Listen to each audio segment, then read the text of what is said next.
Hello, hello. Oh, mortal coil is demanding sustenance. Well, I definitely understand that. And no worries.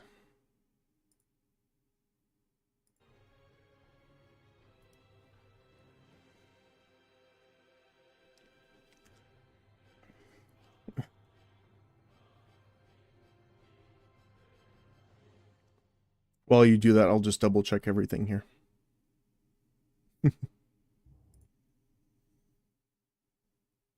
All right. Well,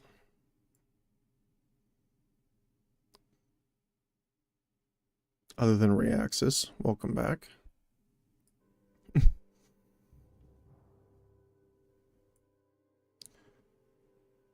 Welcome back. So, we're going to be trying Mortal Online 2.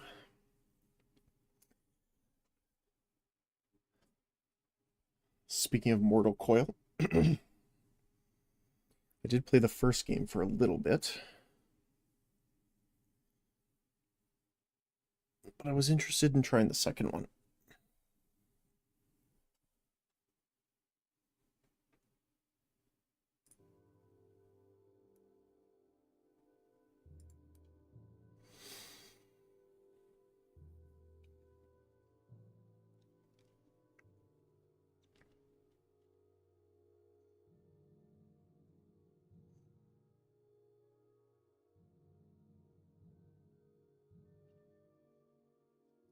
Here, I'll just put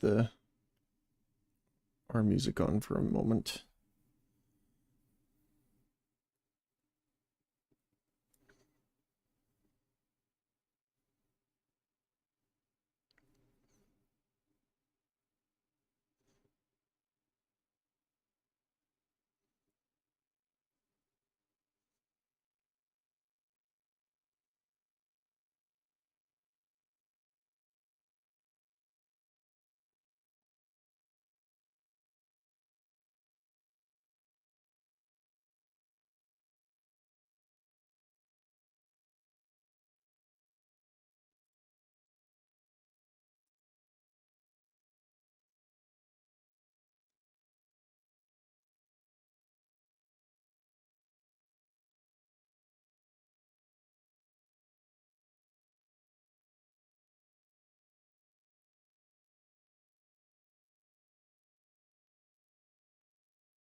Yes.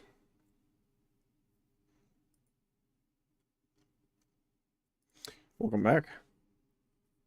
So, this is Mortal Online 2. This is the one I was talking about earlier. I played the first game, which is my traveling healer, so I want to recreate. Yeah, no worries. I will show something really quick here. This game is similar to Path of Exile, I think, in the sense of it needs pre-planning to this level. um, because based off of how you create your character, you have maximum skill points available. Yeah, I know, right? Now it's going to be a lot less for us to deal with because I already did all the planning.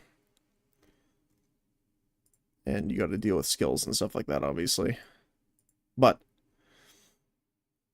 essentially, all of these statistics, including, you know, your race, your grandparents, parents, age, all of this impacts this. So,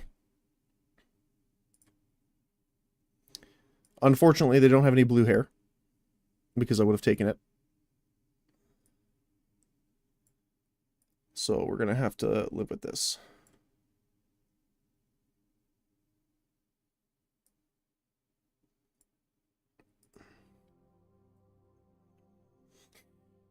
All right. Time to write an angry email to the devs. No blue hair. Yeah, exactly.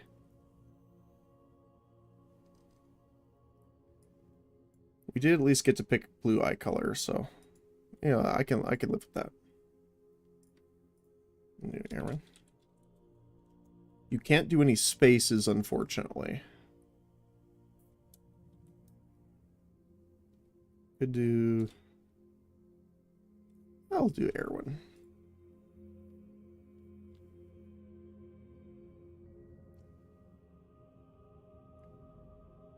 Yeah. Just double checking everything here.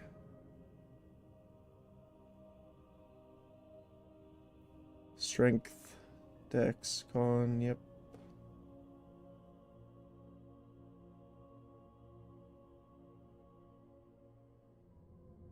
Okay.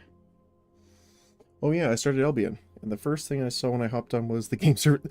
See, that's what I was saying, is that's why I ended when I did, is like, I'm like, well, I have some stuff to do around the house, I need to eat and stuff, and then I need to install the game anyway. So I'm like, since the servers are going down, might as well do it early. But yeah, most of the time the servers go down, it seems to be normally about 15 minutes to a half hour. Yeah, exactly. The longest they're normally down for is an hour. So. But yeah. Make sure our attribute pool and stuff is good. 486, yep. Alright. So I'll briefly go over this. They have some preset builds, but I don't want to change it. So you have your gender, obviously. Your clade, which is overall race, essentially. And then your individual below them. They have a bunch of different abilities and stuff like that that you can choose. But generally, clade is the most important.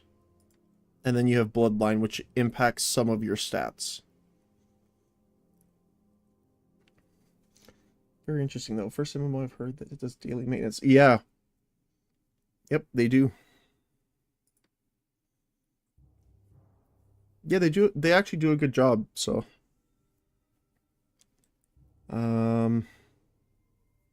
So we are going to be an intelligence and psych character. However, since we're going to be doing a caster... Oh, okay, I guess I should explain this first. So, you have a limited amount of skill points that you can put in. And you can put them in anywhere. And technically you can detrain things as well, so it's not that big of a deal. But what the plan is so far is to do a mage healer with alchemy to make potions and food, and a tamer so you can have pets with you. So that's the whole overview of the character. Now, because we're going to be a mage, we're not going to be leveling dexterity very much. So I leveled up a bit of each here, but I put most of my points in dexterity because it's going to be a lot slower to level for us. Now, a lot of things have changed, obviously, from the first to the second game. So, I don't know exactly if everything's the same. But of course, I'm looking at the planner, so hopefully that should work.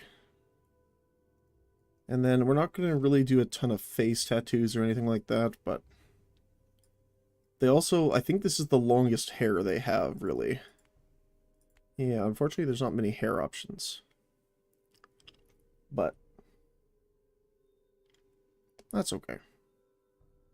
Let me just really quickly. There we go. Make sure it's running. All right. So we will create. Now, I know there is a starting area called Haven. And once you're done this, you can leave onto the mainland, and it's kind of like RuneScape Tutorial Island. You can kind of level to a certain extent and do things on the island, but I believe you're capped at a certain level, and once you leave, you can't come back. But yeah, Raya, I hope you enjoy Albion. I honestly think it's a pretty good game. I've loved to see it progress over the years, so yeah. All right. Yeah, no worries. So, welcome to Haven. You're currently on Haven, the tutorial island. Here you'll have access to combat, crafting, mount, and a task tutorial. To begin the combat tutorial, travel towards the sword and shield icon found on your compass. Alright.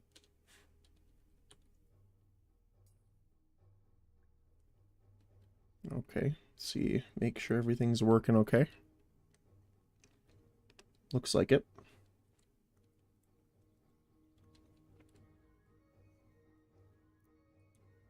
And frames and stuff look good.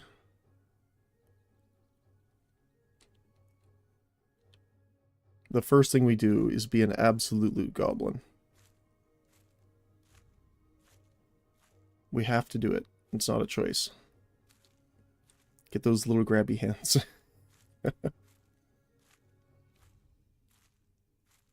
Now, for all I know, Wolfbrush could be Poison Ivy, and I'm making a horrible mistake.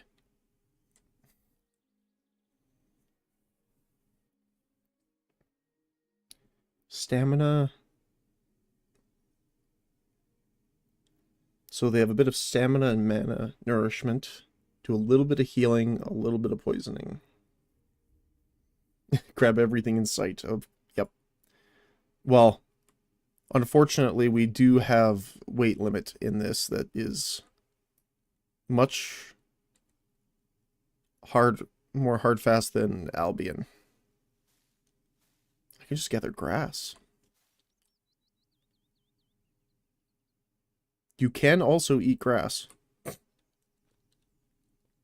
I need to find a way of collecting sand. So if I ever run into trouble, I can tell someone to pound it.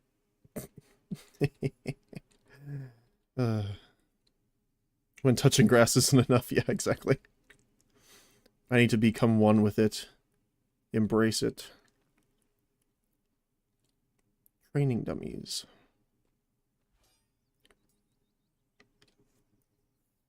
Before you engage in melee combat, you'll need to draw your weapon. So drawing and sheathing is X. Quick strike is left click. In order to deal maximum damage, you need to strike directly with the blade or head of the weapon. If you send too close, you'll end up striking with the handle. Alright? It does have directional attacks as well. So you want to make sure you're clicking to attack is fast but deals very low damage. So very low, not just low. In order to deal real damage, you need to charge your attack by holding the button down and releasing it after the circle in the middle has been filled. If you continue holding it after the circle is filled, you can perform an overcharge, which does more damage. Okay.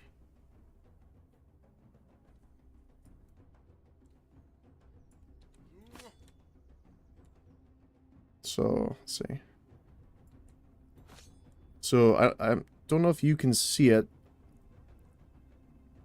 It does have like a little pulse after it fully fills.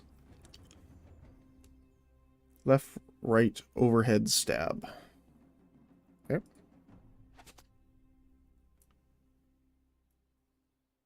So down is stab plus an overhead.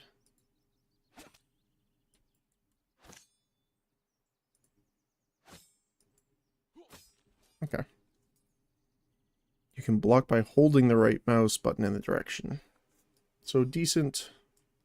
Oh, so you can't stop.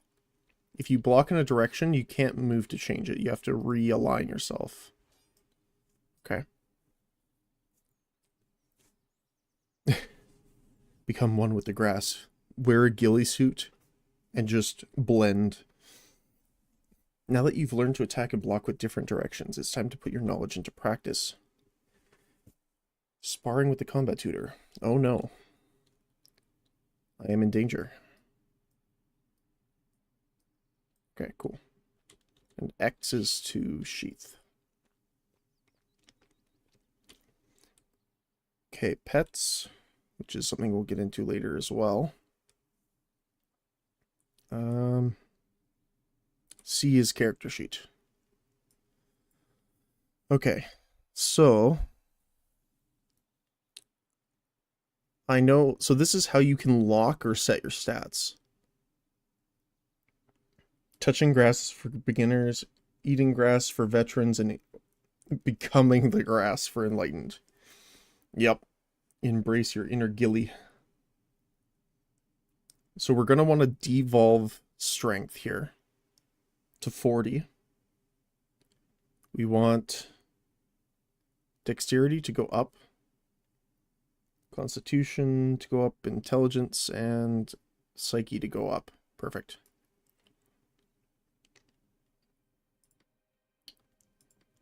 Titles and clade gifts, which we don't have any yet.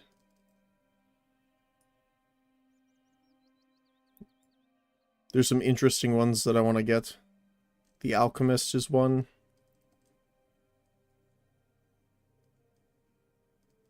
That's cool. I don't know if they give anything necessarily, like bonuses or anything, but I am disliked by everyone. That's unfortunate.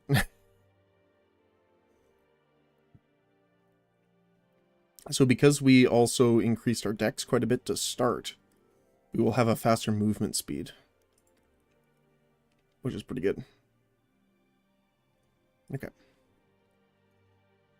Let's begin here. Which tutor do we want to talk to? I guess this one. I do really want to quickly turn down gameplay mouse sensitivity. It's quite high. Let's see, how's that? Better. We'll try it and see what happens. A very important part of combat is the ability to parry and counter. To parry an attack, you need to block the correct direction before it hits you. You will know you have performed a parry when you see sparks. They reduce almost all incoming damage, and after you parry, you can strike with a counterattack by clicking. They're much faster, don't need to be charged, and deal a massive amount of damage. Nice. Okay. So... oh, literally just attack him right away. Okay.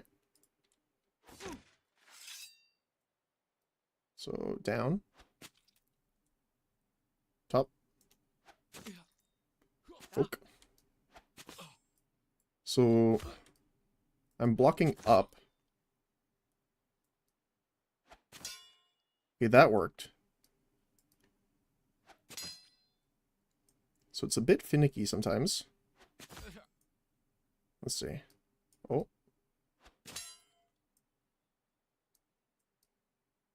So they trick you a little bit. They do like a charge attack and then they can change directions.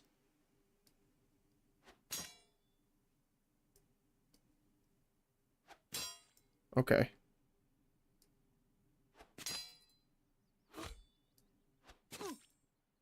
Oh, there's a window also.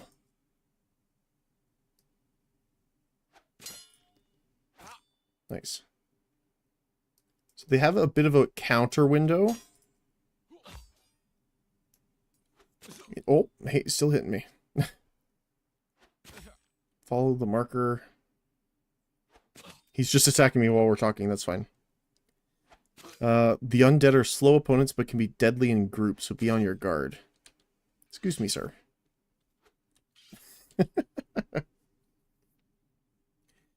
Excuse me. Alright.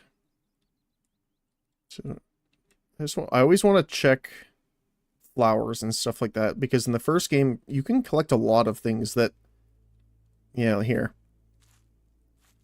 Because for alchemy and stuff like that, gathering it early is very good. So you can get started on all of your different stuff. Okay, so we've completed this. We need to go to the graveyard, which is over here.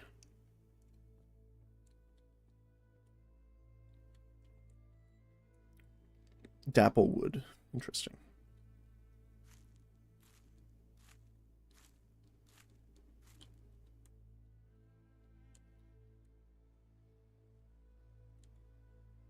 This looks nice. I could just sit here and watch this for a while.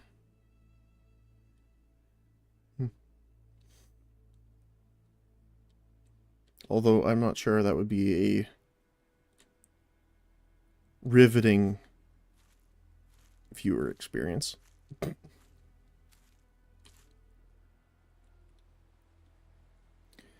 so let's just take a look here. I want to see what this does. Shift right-click to split. Shift control right-click to eat. So if I remember, you can actually gain skill from eating something for the first time. I don't know if that's the same, but let's try. Control right-click.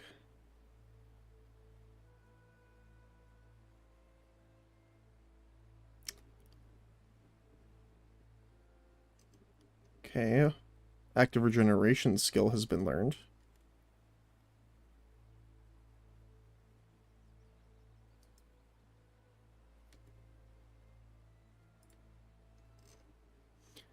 Okay, I don't know about that. We'll find out soon. Oh, hi. The graveyard vendor. There are many ways to regain health. You can use potions, magic, and bandages, but the most common way is to rest. To use your resting skill, plus L to open the skill window. Opening the UI will enter mouse mode. To regain control over your character and hide the mouse, press Z. Okay.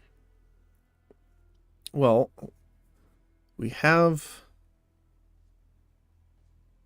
resting, so might as well actually put this in our skill bar down here.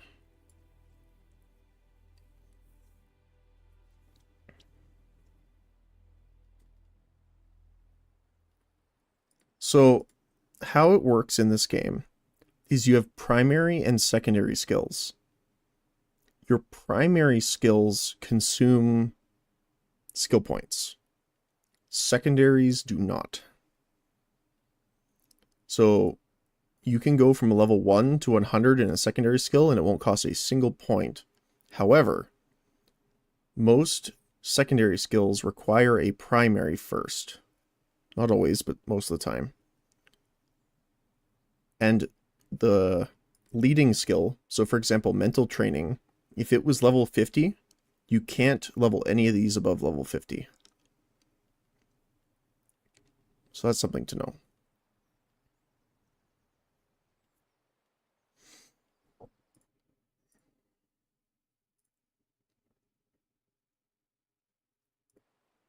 So let's see here. So we can remove levels from these, which is what we will probably do later. Mostly because for right now, Obviously, we don't have magic yet. So there isn't really a point to mess with this too much. We do want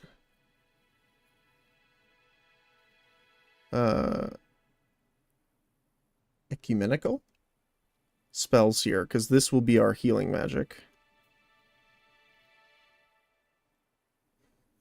And domestication is our animal training and stuff like that.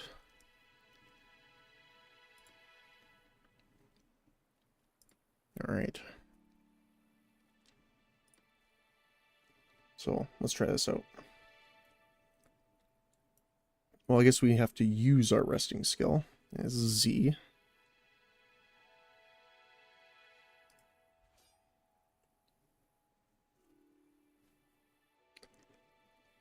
Which is actually increasing our endurance and regeneration skills.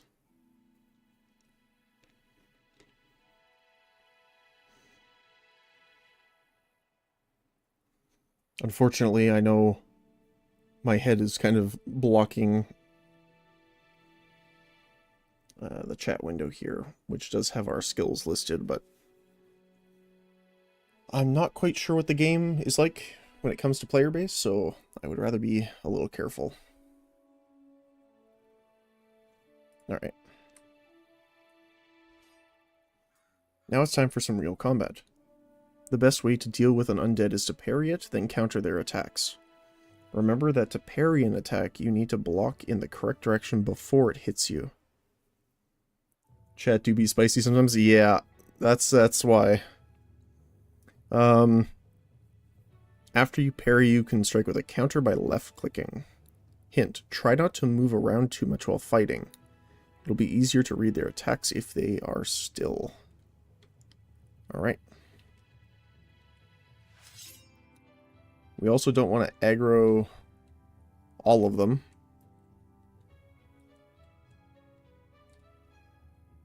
Are they going to attack or no? If they're not going to, I will. Alright. Try and go for the head for sure. Center.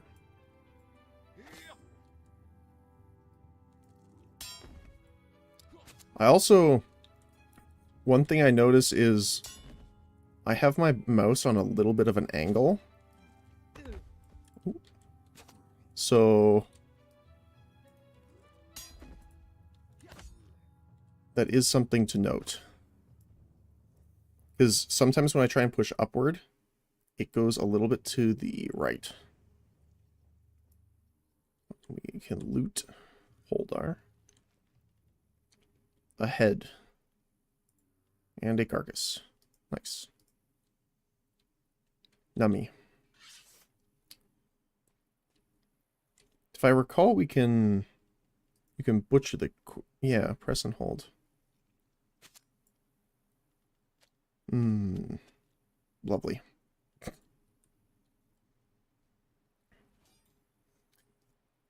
It's time to put your new skills to some use and make some money. When something dies, they will drop a loot bag on the ground. Press and hold R to open it while targeting it. Right-click the items and we'll move it to your inventory. Okay. Then we can sell him the head. Yep. And the bone tissue. He won't buy our grass. How rude.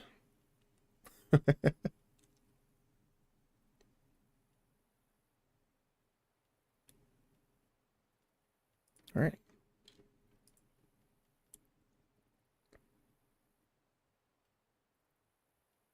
So good thing to note, money has weight. Welcome back anytime. All right. So we got to do a little more here. Ooh. All right. Come along. Oh.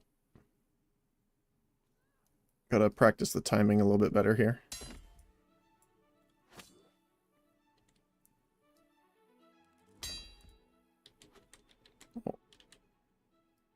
Also, the crafting in this game is some of the best I've seen in a long time, where you can actually add or take away different types of materials to change what it's made of, the length of the weapon. You can change pretty much everything.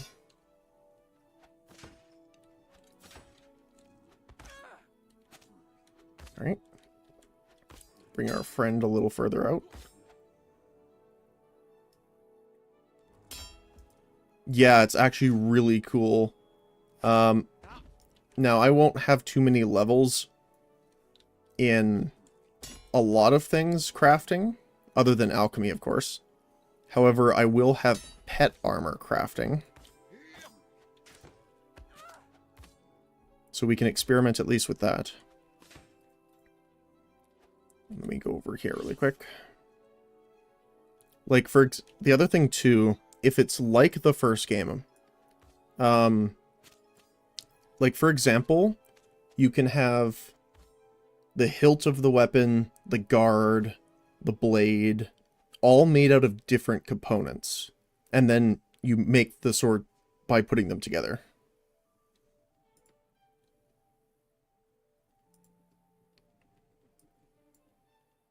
So I don't know if that's the same in this game, but I hope it is, because it was really cool.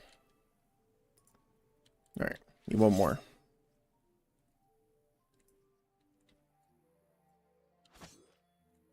Got a nice heavy hit in.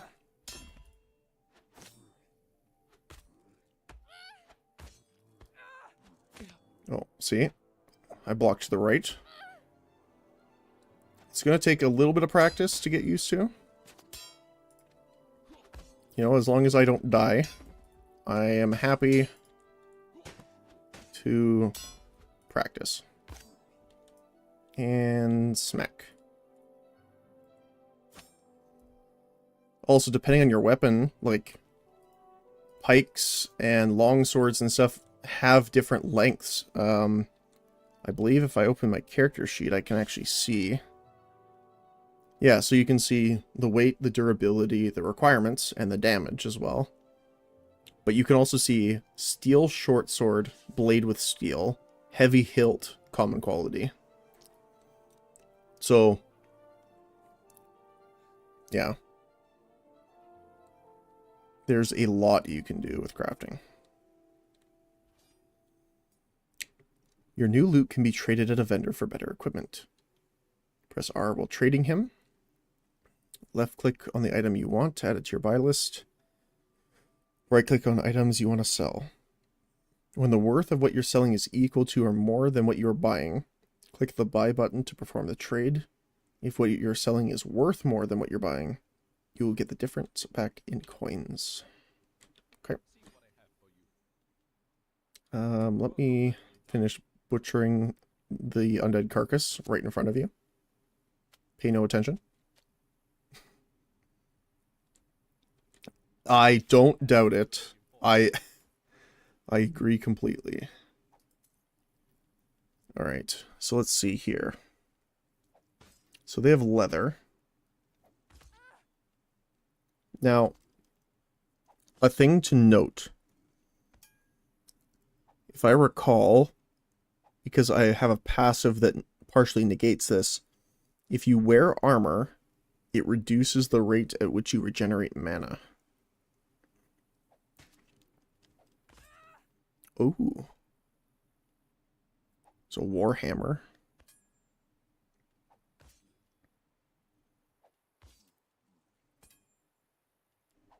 I kind of want to try the spear.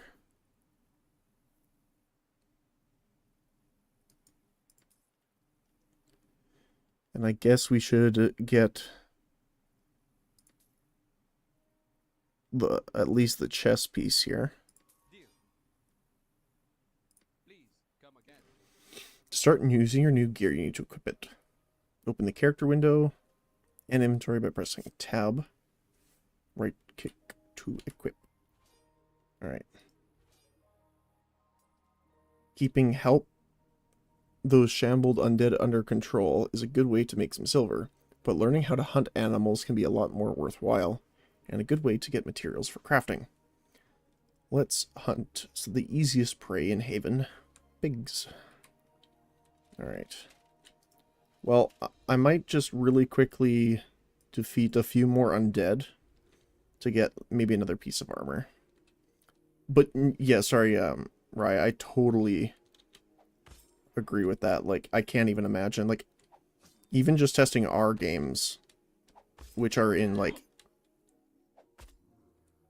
alpha, is rough. Sir, I require you to stop moving your head. There you go. See, that's a little too close for the spear.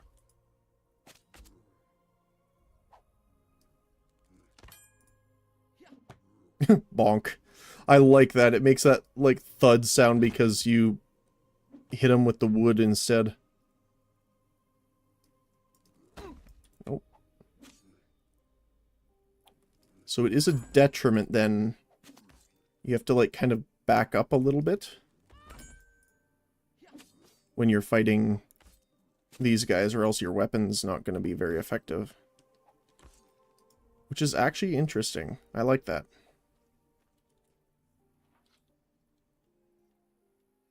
So sometimes, like, your weapon might not be good to even use. Or at least you'll have to prepare and know you're going to have to keep your distance. Let me show you. Right. Only the best for you. Yeah, trade that a little bit. So arms are separate as well, which is good to know. So we can't get the full.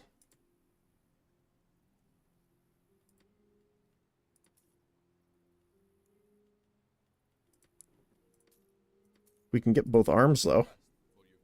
Nice talking to you. Oh, it takes time to actually put on armor. I appreciate that.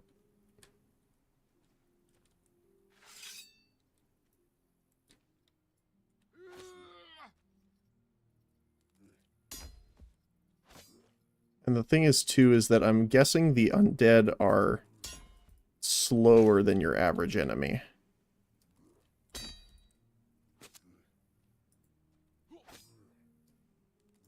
Oh.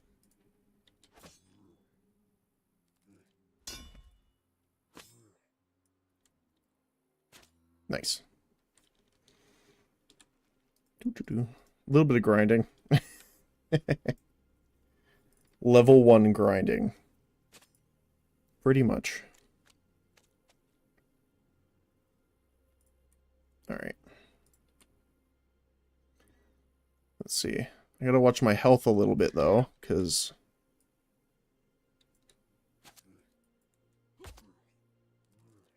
Oh. See, sometimes, again, it's... the way I hold my mouse, I think. It's a little bit off.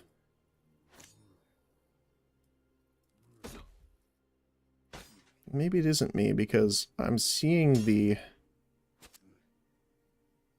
arrow in the right direction, but sometimes it doesn't.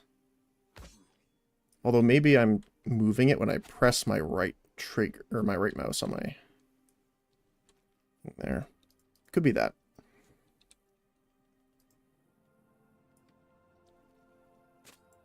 Alright. This should be enough now.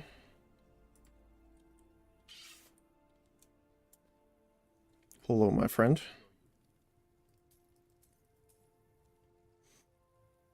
We want the legs. Not quite enough to get me the helmet yet, but that will do.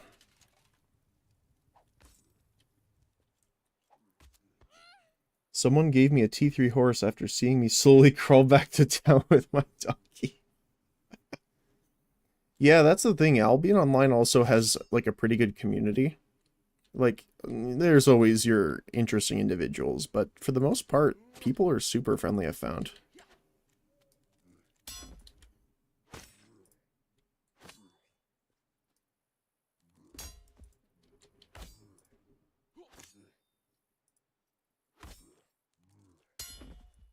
Which is nice.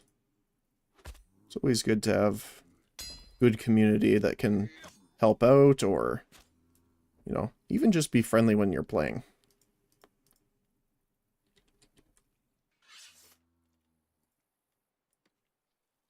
It always makes it feel a little less terrible when you get absolutely bodied by someone and they're like, hey, good game.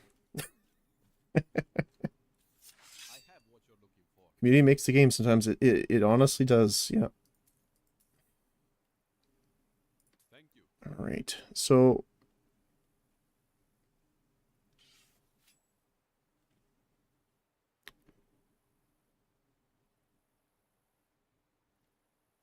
maybe the dagger?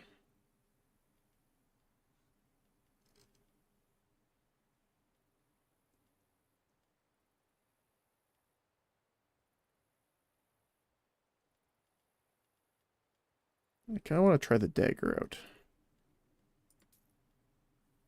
Only the best for you. Alright. Nice talking to you. It really is a dagger. Very short.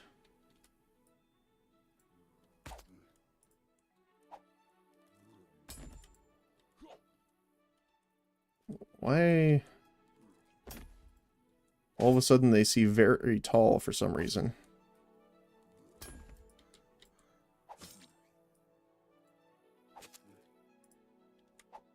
Well, it does work. Nothing else.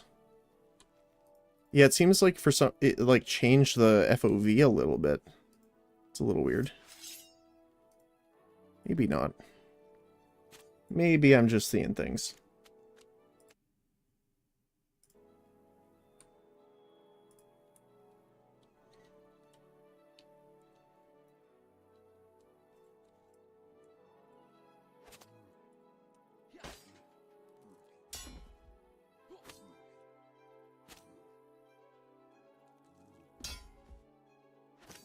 The one thing I'm not used to is I've been playing games that have directional combat, like Bellwright,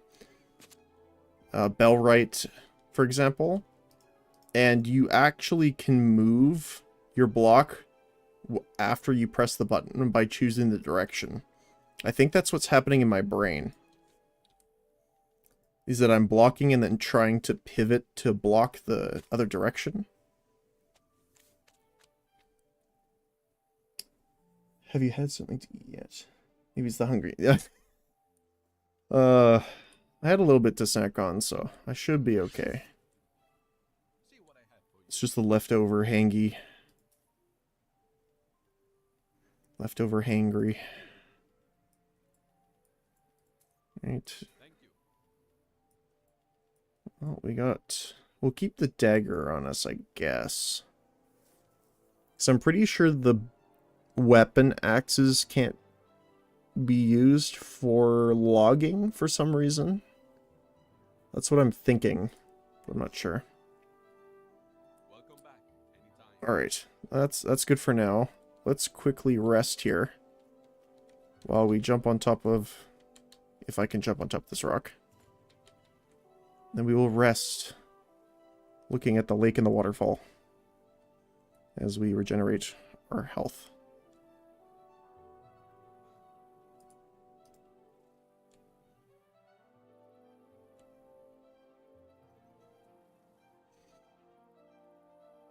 And we're getting...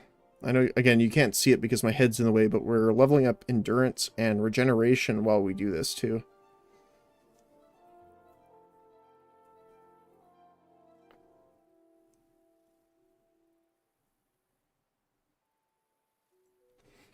A good old rest.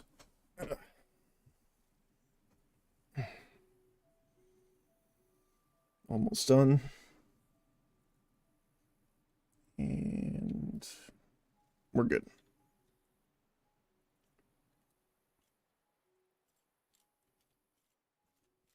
Alright. Pigs are next. Okay, what was the button? Pretty sure you could view yourself, but I don't remember how. U is spellbook. Okay. There is necromancy. I know that. You can actually summon skeletons and stuff. Although, I have no idea how effective they are. Unlike the undead, they are docile and will not attack you. However, they will flee if you hurt them, which will cause nearby ones to flee as well. Time to make an army of undead. Yeah, exactly. So let's see. I feel bad. Pay no attention.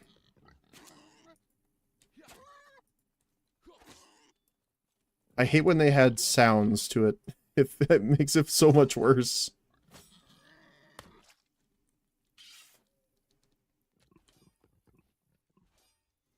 Animal carcasses weigh a lot.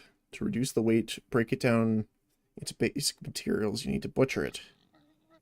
Butchering will give you all the parts of the animal that can be used for crafting and cooking, such as bones and meat. Yeah, feels bad. That's the problem I had with, so in the Black Grimoire Cursebreaker, you have to fight some wolves, and they made the saddest sound effect for when they die. And I was so mad every time I had to fight one. It was like the most, like, whimpery sound ever, and I was like, oh no. These animal materials can be sold or traded to vendors. There's a ranger living nearby who will happily take those materials for some of his spare equipment. Find his camp and learn how to use a bow. Yes, sir.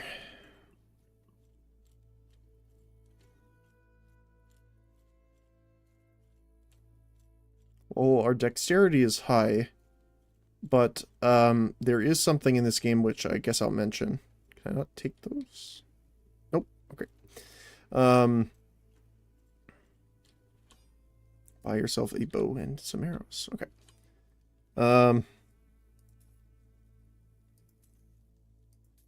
What was I saying in my brain here?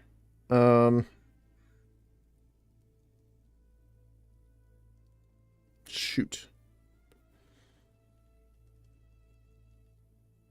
Oh, bows use strength, which is something to note.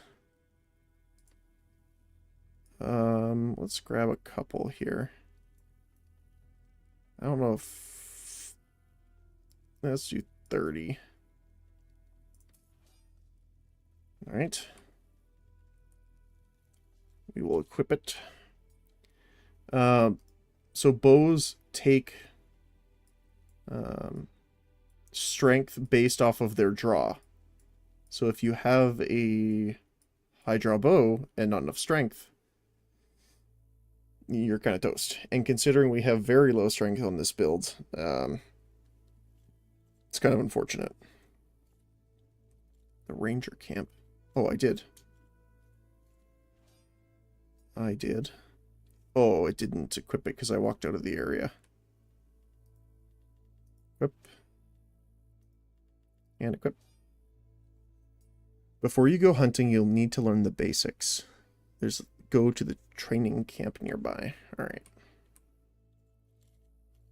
Now we go here. I was ahead of the tutorial, I guess. Take out your bow by pressing X. Hold down left click to draw. The longer you hold the button, the further the arrow will travel, and the stronger your shot will be. They will fall down after being shot, so if your target's far away. I like archery, both in person and in games, but it was one of my favorite things, like also like sniping in like Battlefield, like Bad Company and stuff like that, when they had like large drop and travel time, so you had to really think about it. Alright, let's see. So, oh, it's got quite a bit of wobble. So let's see how far it drops.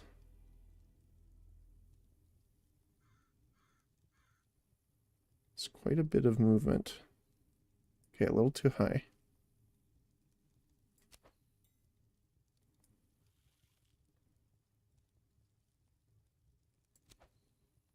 Okay. So it really goes a little bit.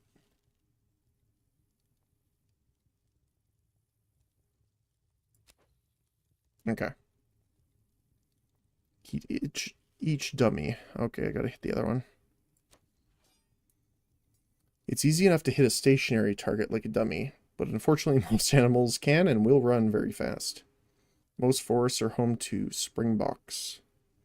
They are a skittish herd animal that will instantly run away if they see you, often taking the whole herd with them. Alright. It is over here to the west.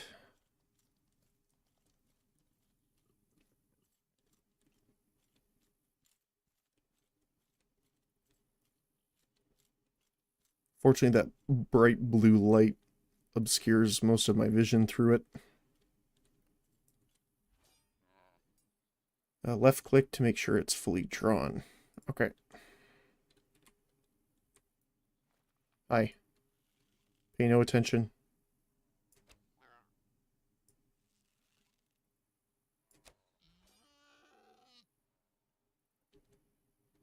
I am the ninja in the trees. You see nothing. You know nothing. Alright.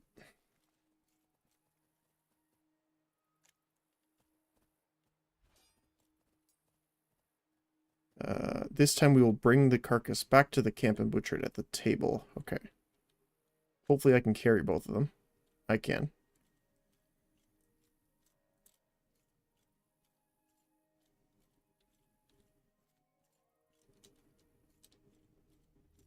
Stamina drains not too bad, but a little quickly. Alright. Press and hold R to open the table. Then right click on it to butcher. Alright.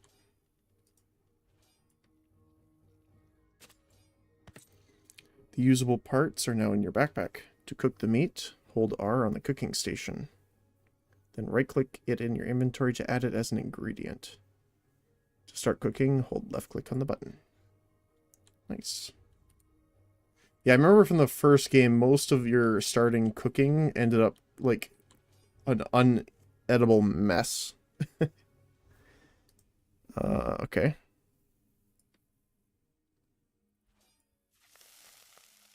Eating food will replenish your health, stamina, and mana reserves. When you lose health from taking damage, an amount equal to the health you lost will be taken from your health reserve. If your reserves get too low, your max health, stamina, or magic will be limited by a gray bar until you refill the reserve by either resting, eating food. Okay. Yeah, what do we make? Ghastly raw. Oh, that's lovely. Control right click to eat your dish. Do I have to? Crafting is an important part of the game. There are several different crafting professions, but they all start at a crafting workbench. Follow the hammer and anvil marker on the compass. Alright, well, I guess I'll sell the rest of the stuff here while we're here.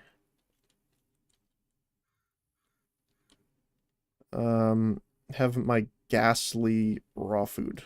Never mind, he won't buy it. That's fine. He doesn't even want the food that I made. That's rough. I understand. Your tummy feels fine again. That's good. I did notice when I put the armor on, I'm making more noise just moving around now, which is kind of interesting, actually. All right.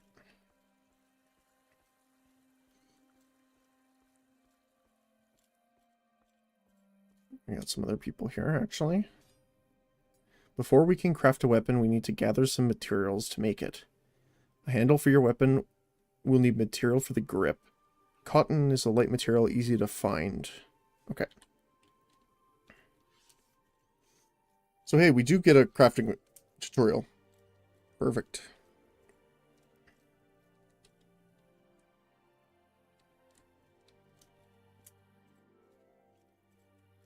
We will gather all of the things. A great many of them.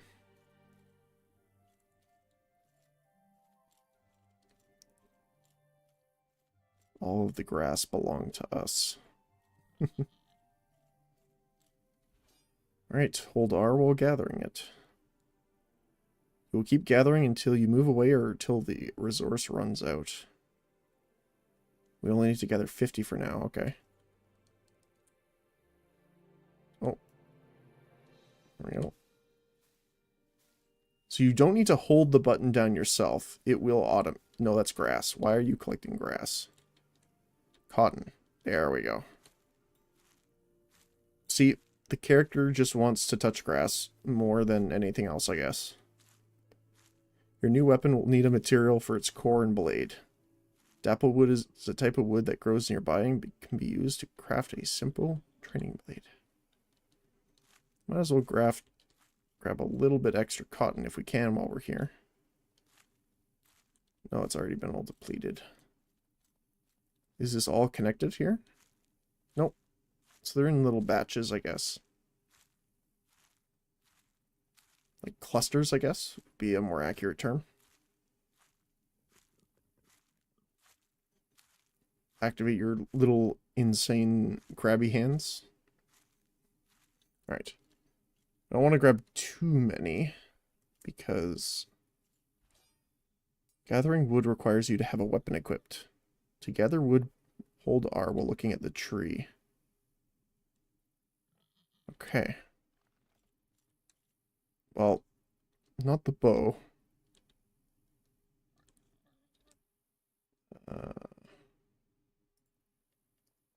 There we go. Imagine you're trying to gather wood and you start hitting a tree with your bow. This does not seem safe for keeping your sword sharp. This seems like a terrible idea.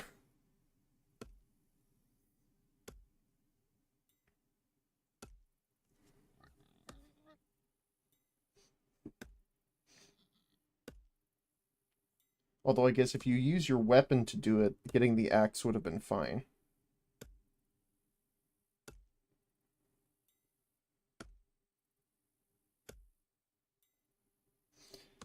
Definitely gonna gather a little bit extra here.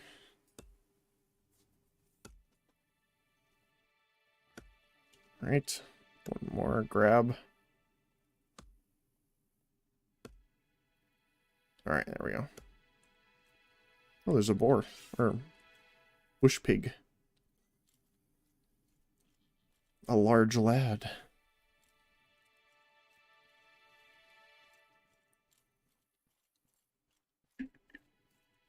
Alright.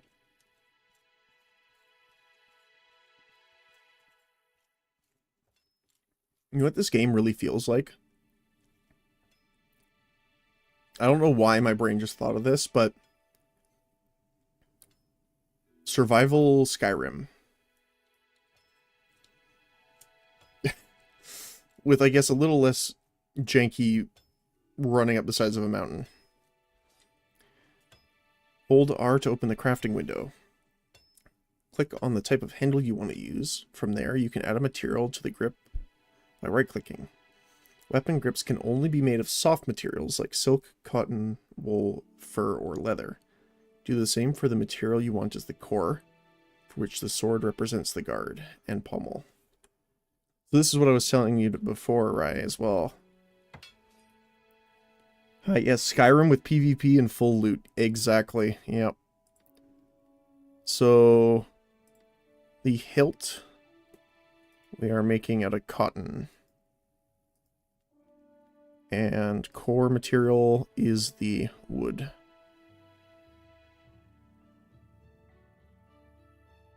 And then heavy short blade will also be wood. Congratulations, you have made your very first sword. It's not sharp or dangerous, but it is a start. Let's see what it looks like by pressing tab to open your inventory and character window. Alright.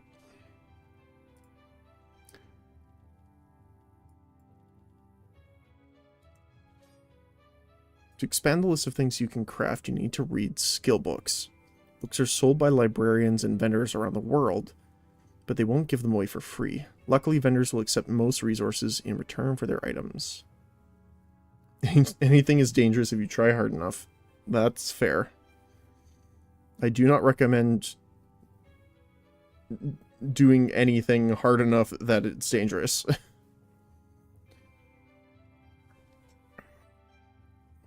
Safety first. So let's gather some Malleus fruit to trade for a skill book. Alright. Up here.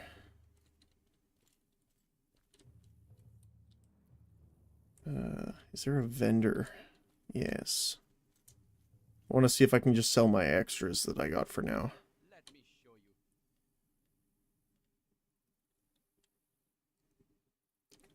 you. Wait, let me check something here first, because Anytime. this has to be worse, right? Yeah, it is. Unfortunately, I'm not going to really keep our wooden...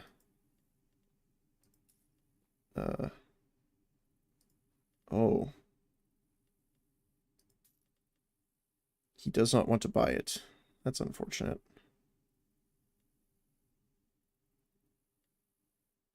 We'll definitely keep our bow. Only the best. Please, come again. We can drop our grass, though. It's hidden in the grass, so they won't know.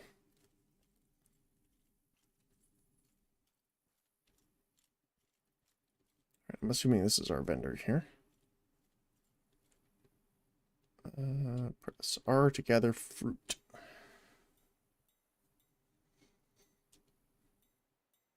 Malice fruit. Interesting name. You have all the fruit you need to buy yourself a skill book. Follow the marker to find the vendor. I am doing the ultimate grabby hands, apparently. I have somehow picked almost 600 fruit.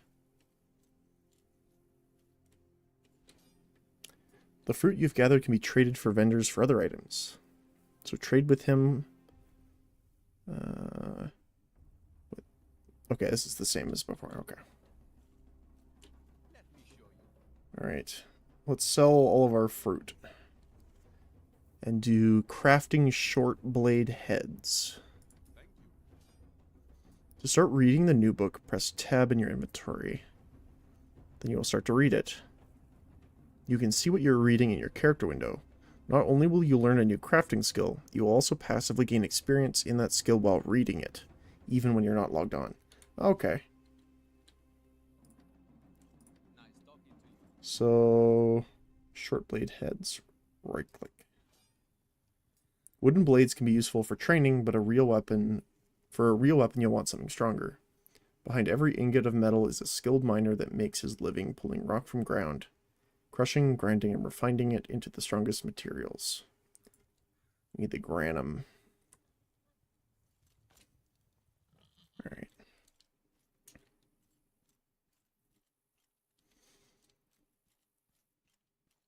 Let's go mining.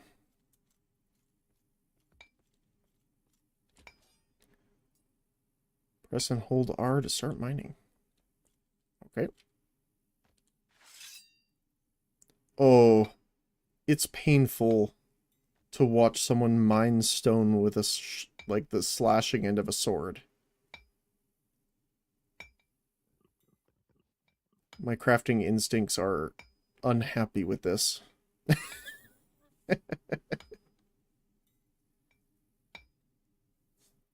That's... oh my goodness. The poor sword. I know, right? Ah, it's actually causing me, like, emotional pain to watch this. The rock you are currently mining is almost depleted. Move to another rock to continue.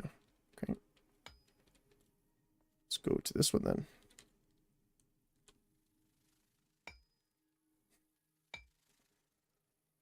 Oh my goodness.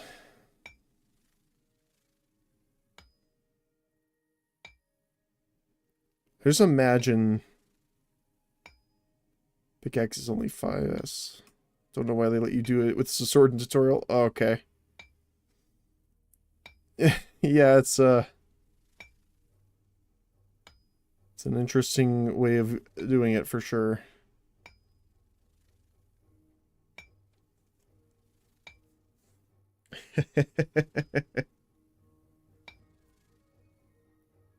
I think I have enough. I'm not sure why it's still telling me to mine more, though.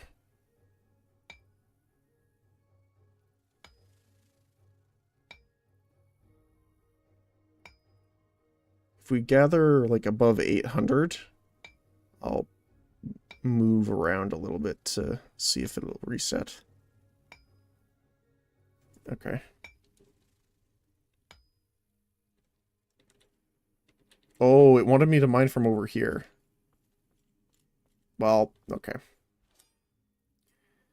Granum in this form is not very useful and must be broken down with an extraction appliance to get the usable materials. Flakestone is a cheap but serviceable material which can be obtained from it. Most extraction appliances will require the use of catalyst for efficient processing. To get the most flakestone out of your granum, you can use a mineral called niter as a catalyst. Okay. I'm also assuming we are mining it with our sword. Well, it says pick up, so maybe not. Never mind. We are. Oh, nope, just pick up. Okay. You can process your granum with a device called the Naturus, which uses heat to separate the different components of the rock. This method with niter as the catalyst will yield the most flakestone from granum. However, other appliances and different catalysts will yield vastly different results. It is worth experimenting with all different appliances to see what they do. Okay. There's some more niter, so might as well grab it because we got a little extra ore. Alright. Cacao to you too.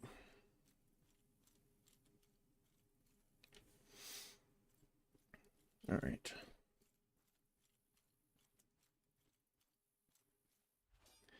To process it into look at it and press R. Add the granum pile and the niter. Then hold the button. This process will take a short time, and the amount of time increases with the quantity of resources you put in. You will see the remaining time under your health bar. Okay. Granum and niter. That was actually pretty quick. The amount of flakestone you got from the extraction is fairly small. It is, however, enough to make for a shield frame. To make a shield, you will also need to gather some wood for the core and cotton for the coating of the shield. Gather enough training wood and cotton to make a shield, then follow the marker on your compass. Okay. So, we want to gather some dapple wood. Wait, training wood. Is that different than gray wood? Well, we'll find out soon. It is not the same.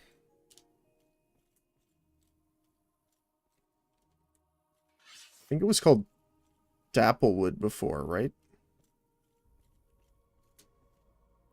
It's all gray wood. Do we need to go back?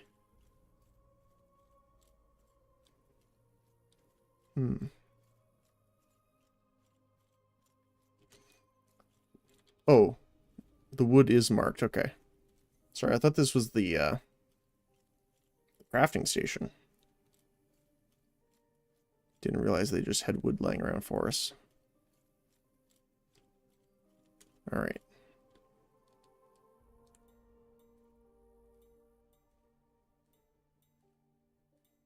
I was going to be a little more self-sufficient, but I guess I will take you up on that.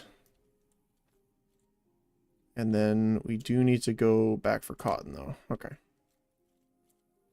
You've heard of pickaxes. Let's get ready for pick swords. The funniest thing is I'm pretty sure there is a weapon that I remember that's kind of like that. It's... I think it is like the size of a longsword, except it has two curves at the top. I don't remember what it's called.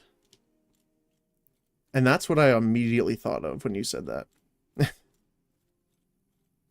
I think in some games they mostly have it like a claymore, kind of. Like a greatsword, almost.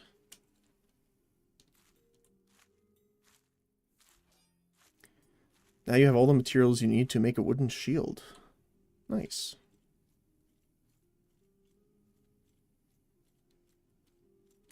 Can we Skyrim our way up? Alright. Yeah, I'll have to find... Oh, it's gonna bug me what the name of that weapon is.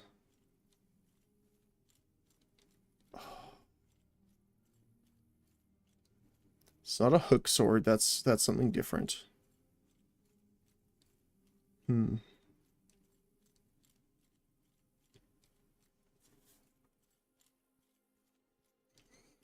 Alright, well, my brain's gonna hurt for a while as it attempts to remember.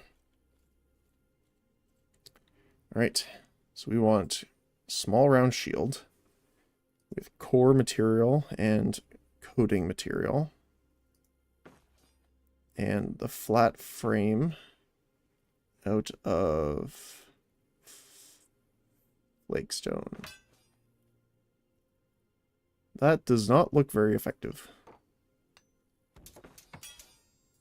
Shields are equipped in the left hand, so you can hold a one-handed weapon in your right. Shields will mitigate damage even when you're not actively blocking, so as long as your opponent hits the shield and not you. Okay. So it has like an actual hitbox, kind of. You cannot have a shield equipped while mining or cutting wood, so remember to unequip the shield beforehand. Alright. Welcome to the taming tutorial. It's time for you to obtain your first mount, a horse. Okay. Well, I'm glad they have a tutorial for taming. So I'm hoping it works similar to the other one, but unfortunately nothing inside the home.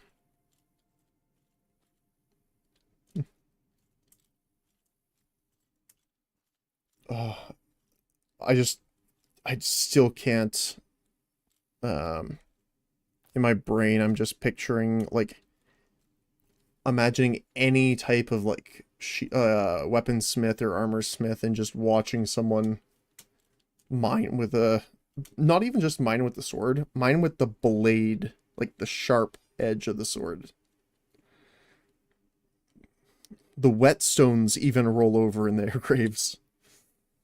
Alright, so taming. To tame an animal, simply walk up to it and hold R until the circle fills up. This is easier said than done because most animals will flee from you. Your taming skill level directly affects your ability to tame them, with more powerful animals requiring a higher taming level in order to be successful. Every animal also has an associated lore skill under zoology, and increasing your knowledge about a specific animal group will make it easier to tame and control them. Next, you will need to know how to keep them under control. Each animal requires a different number of pet points to control. The amount of points will vary based off the animal's level and type. Higher level animals will cost more points. Increasing your knowledge about a specific animal type via its zoology lore skill will reduce the number of points required to control it. The creature control skill will increase your pet points. Every 2 levels in the skill equates to 1 pet point. Okay. How do I interact with him? Once you've tamed him, you can open the pet window with P. From there, you can click on the name of your pet to see statistics such as loyalty and how hungry it is. You may also feed and issue commands to your pets from this menu. Loyalty. If your pet's hunger is above 500, it will slowly lose loyalty to you. Oh, so it's not a satiation. It's the opposite. So the number goes up the hungry they are. Okay. Every time you command your pet to do something, it will lose a small amount of loyalty. When a pet's loyalty reaches 0, it will run away. If your pet's loyalty is above 500, it will level up over time. In order to keep your new friend happy, you'll need to feed it quickly, and different animals have different dietary needs. A horse will not like meat, and a bear will not enjoy being fed a pile of leaves. But we can feed it grass. If we can eat it, so can they. Alright. Goodbye.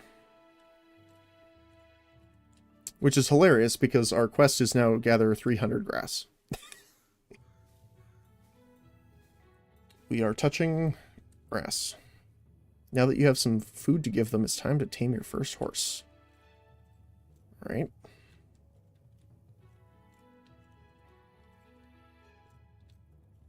Hello, my horsey friend.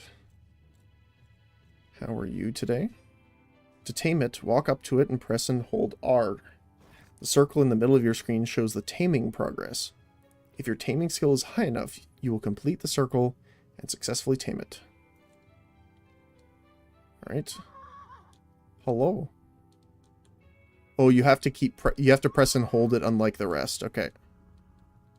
It's okay, my friend. It's okay. Hello. I too wish to meld your mind with mine. There we go. Well done taming your first horse. Now it's time to feed them so they stay loyal to you. To feed them, press P to open the menu. And I believe we can feed them by dragging it in. Yep. Here you go. Now that your horse has been fed, it's time to ride it. Hold R when looking at your horse to mount it. Right. He ate all of the grass. It is a hungry boy. Let's feed it some more.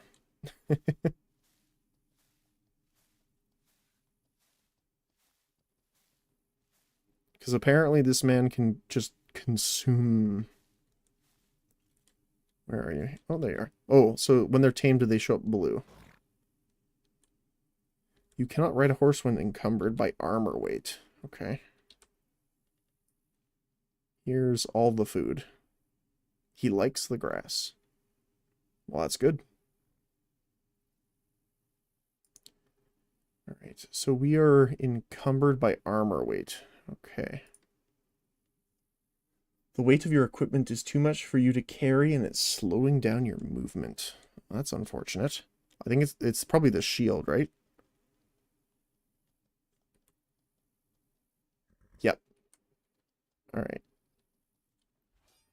Horses have 4 different speeds: walking, trotting, galloping, and sprinting.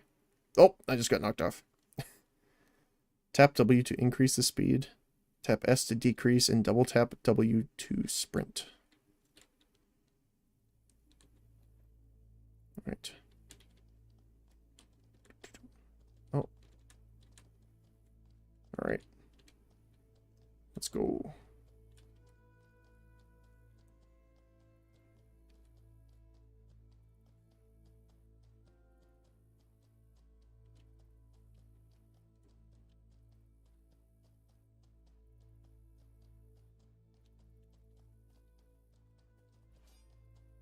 Ride your new trusty steed to the nearby town's stable. Okay. This way, I guess.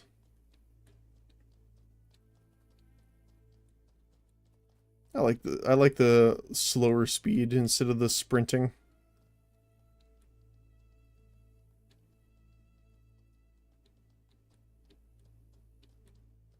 Yeah, this is only like second speed, so oh, it's quite a bit further. Okay.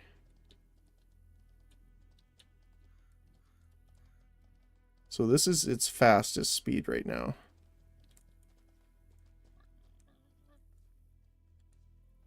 This is walking, trotting, okay. Yeah, I like the second speed. Oh. Okay. He just decided that wall is now my stepping stool. Alright, we are at the stable. When you aren't using them, you can place your pets in the stable. Talk to the stable master to stable it. Alright. I will stable my horse. Taskmasters can be found in every town and are a great way to start an adventure. Head to the Taskmaster to take your first task. Imagine a Taskmaster having tasks. I guess the key's in the name.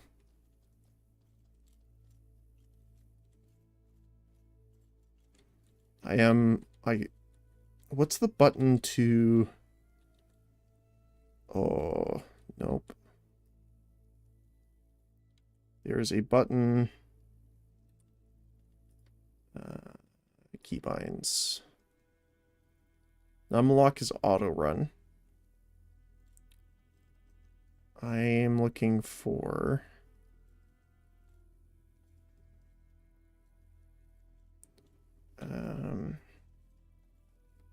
pretty sure there was a way to change into third person.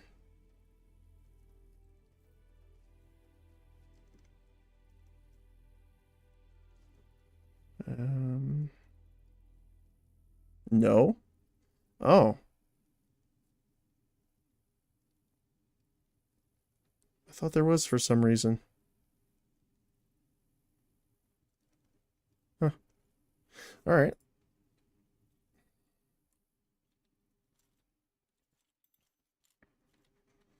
Outside of the city walls, danger lurks around every corner. Remember that if you die, everything you are carrying will drop on the ground. Yes. Well, I'm assuming it's the bright yellow building. First person for immersion. Yep, that's fair. So the only time you can look at yourself is when you look down, or I guess in the loading screen. Each Taskmaster offers different types of tasks. As you complete them, you will earn renown, which will unlock more difficult and more rewarding tasks. Okay. So that you can look people in the eye. Yeah, for my build, I needed the attribute points, so I had to make my character really short. So I wanted to go third person just to compare, because sometimes when developers place the cameras on the player character models, they put it like at the character's head height, not their eyes. So I wanted to see kind of where my height actually stands, but that's okay. Okay, so Fresh Walking Dead, which I'm assuming is just zombie heads. Info solo. Oh, there's group activities too. Okay. We'll accept it. When you have an active task, you will see a marker on your compass leading you to where you need to go. Follow the marker to the graveyard. All right. Sounds good. All right, let's go this way.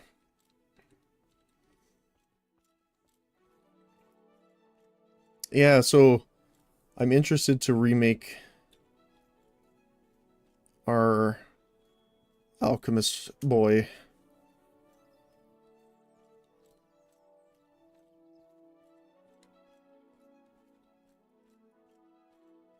I'm not 100% on exactly what I'm going to go for first, but I definitely want to start with that.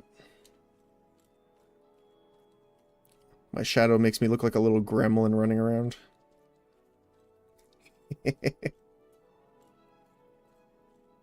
uh, I like games like this. Again, it kind of reminds me of Skyrim kind of style. But obviously this is a little more hardcore than Skyrim, but...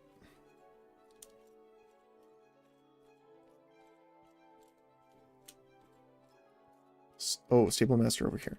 Now, if I just want to see... Okay, so it doesn't matter which side of the city you can unstable them from, because we did it on the other side. I just wanted to check if...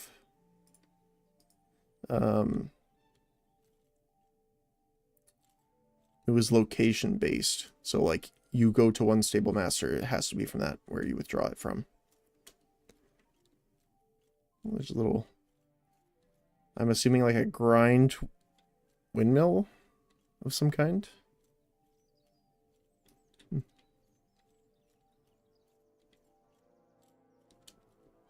Alright, let's get going. Probably gonna leave the horse stabled just for now. I do want to catch, or I guess tame in this case, something to help me in combat. Because again, I do want to level up magic. And I know for most spells, I believe you need to have material components. So we're going to have to buy that, but they also take time to prep. Maybe you can use the water as mirror. Is it actually active reflect? Doesn't look like it.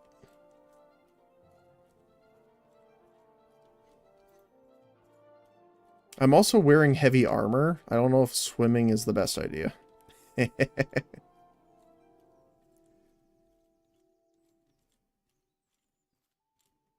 Just imagine D&D campaign. Your paladin goes swimming casually, drowns before getting to the other side.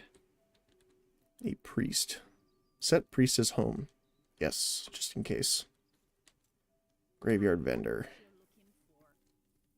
Okay, so you have the same armor as we have. And pretty much the same stuff. Let's sell the extra stuff to you. Training wood is garbage.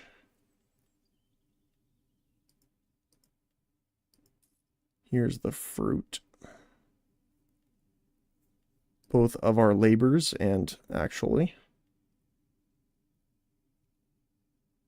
This is the wooden sword. Okay. Welcome back anytime. Okay. Please come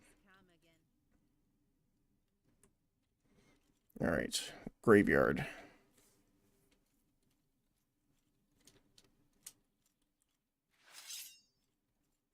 Let's see. I'm just curious. Durability. So it took about 38 durability using it as a pickaxe. Oh, you can have other weapon sets too. Which is good to know. Let's go Mortal Online.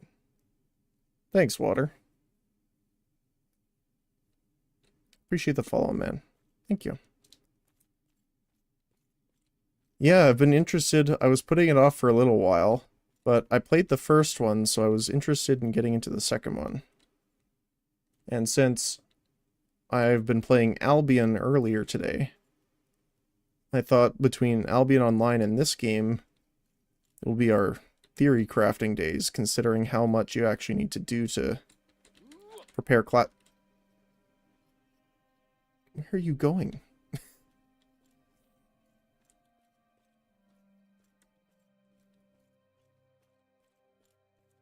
Why did you sprint at like Mach 7? Right. The good news is, though, because it holds it, you can turn your character after blocking in a direction, and it will still hold it.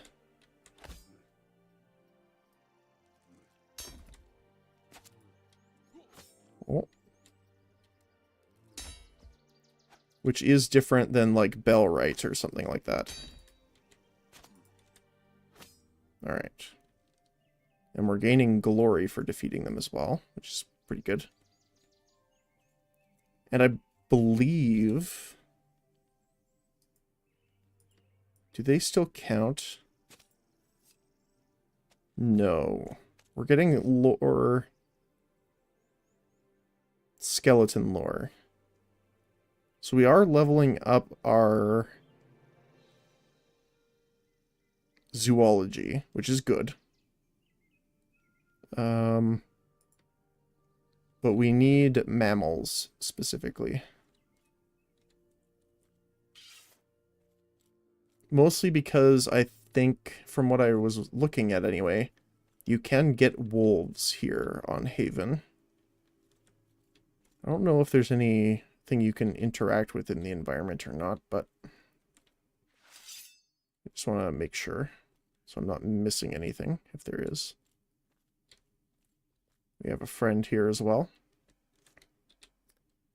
Now, I just want to check. Is there a button to swap your weapon set? Yes. Let's do side enter here. Save. We can put the bow on. Okay. Let's back up a little bit here.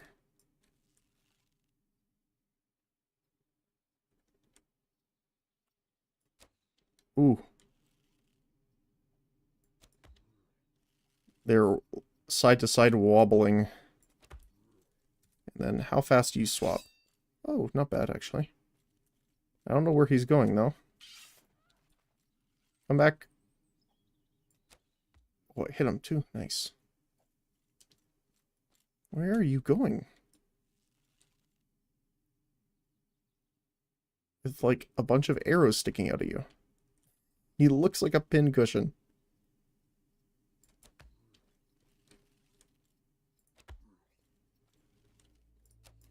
Alright, getting a little close here.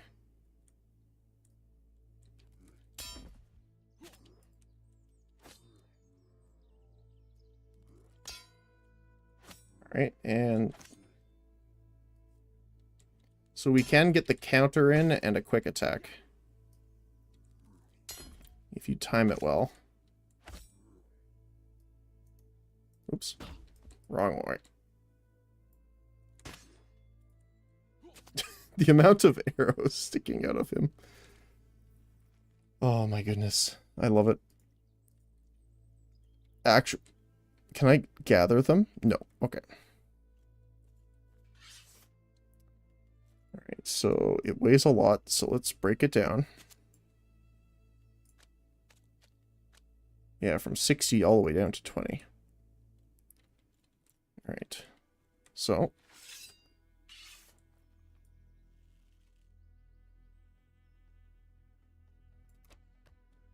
Nice.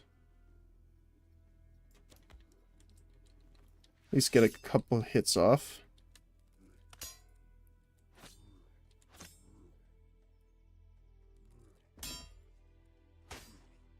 And I'm assuming enemies later on will attack faster than this, mostly because, one, undead, and two, this is the tutorial island, I think, technically.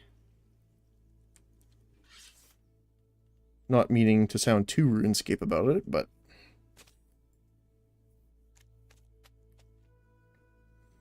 So it looks like each breakdown we do adds about 6 kilograms for us. I don't know if someone wants to convert it to freedom units.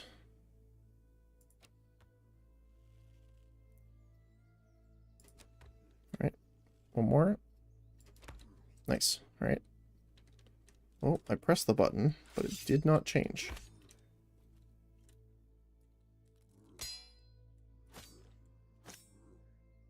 Alright. I also gotta reorientate my mouse a little bit. Because I'm not used to having it come in on an angle. All right. So we're done the task technically. Oh.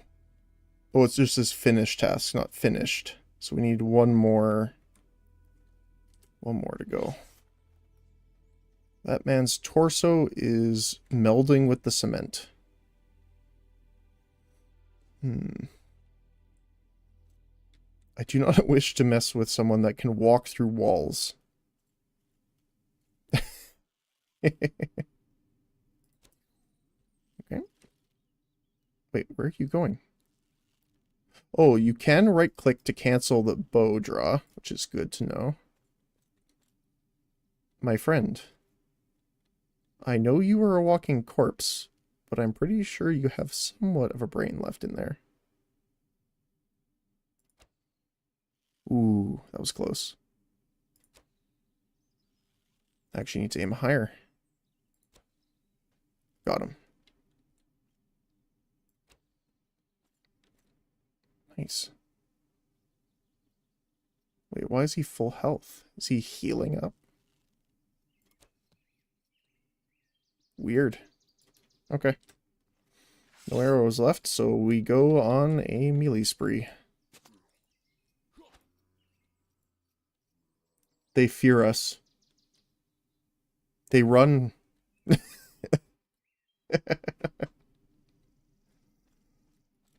Alright. Let's target you then.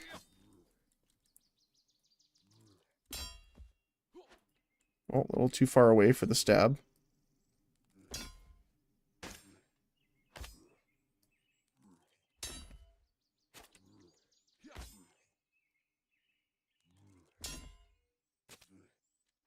Alright.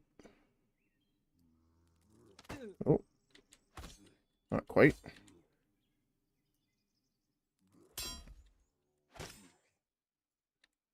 There we go.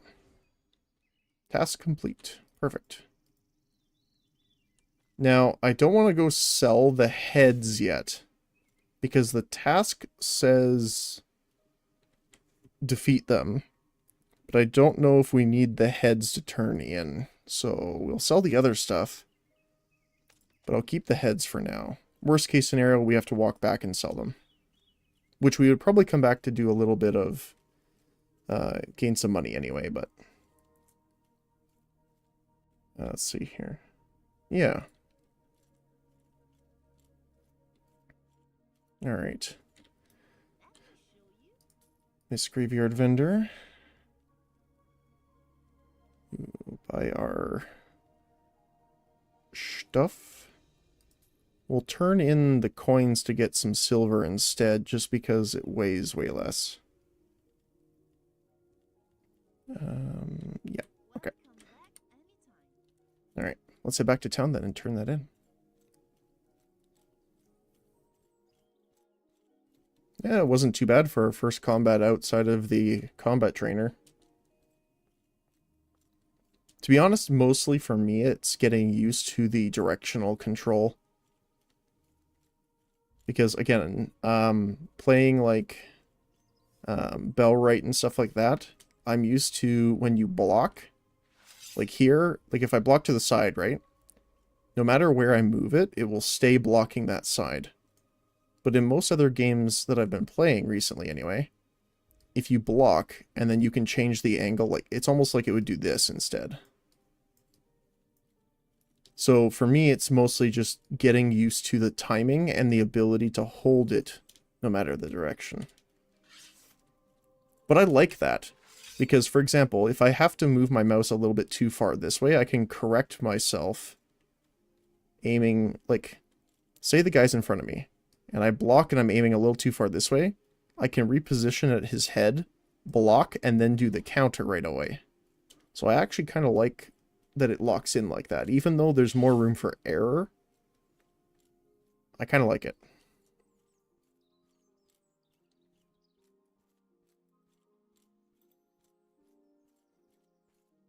All right.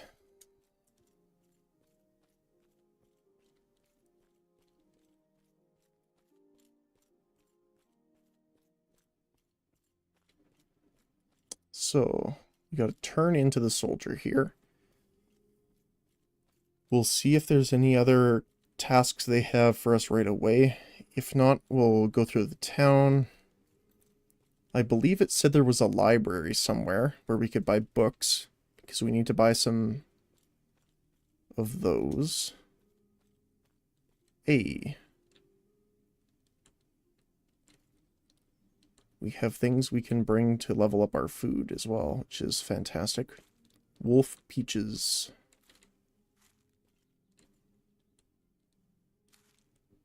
Okay. See, this is the other thing is I can't tell if it's gathering individual ones or if it's like it's gathering all the things in the area around me until they're depleted. Because it seems like that's the case. Because even though this is like an individual one, we're obviously gathering a ton more. And then in a general area around you, it seems that all of them get exhausted, so I'm assuming that's the case.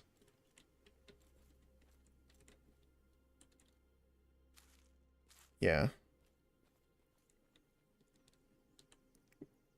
Caroton. Because we can't have carrots.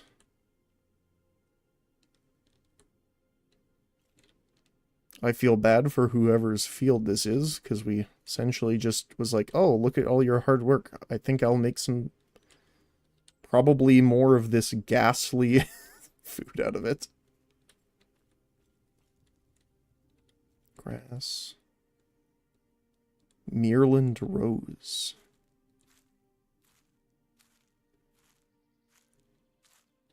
I don't know what it's for, but my grabby hands demand it. Travel to another Haven instance. Oh. I just want to see, is there different, how many? Oh, okay, see, there's a code based off that. Cool. Assuming it's like a shard system, kind of. Okay, cool. We can walk around here.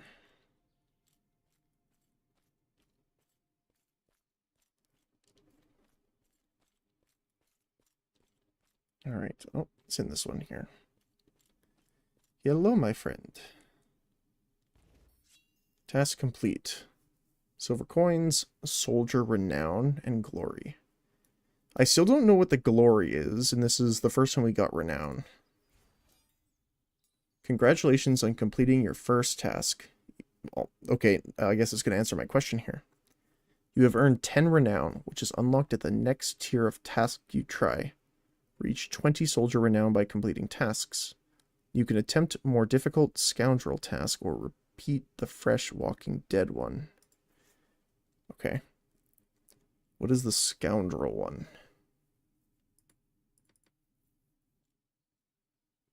I'm not sure. It says it's more difficult, so I think we'll just do the fresh walking. Can you accept more than one of them? No. Okay. All right. So they did not need our heads, so we can sell it. Okay. Perfect. So I saw there was some vendors in the town square over here, so let's see if we can find a place to do it. Is there a map? There is a map. Okay. Territory. That does not show. Just the check marks. Okay.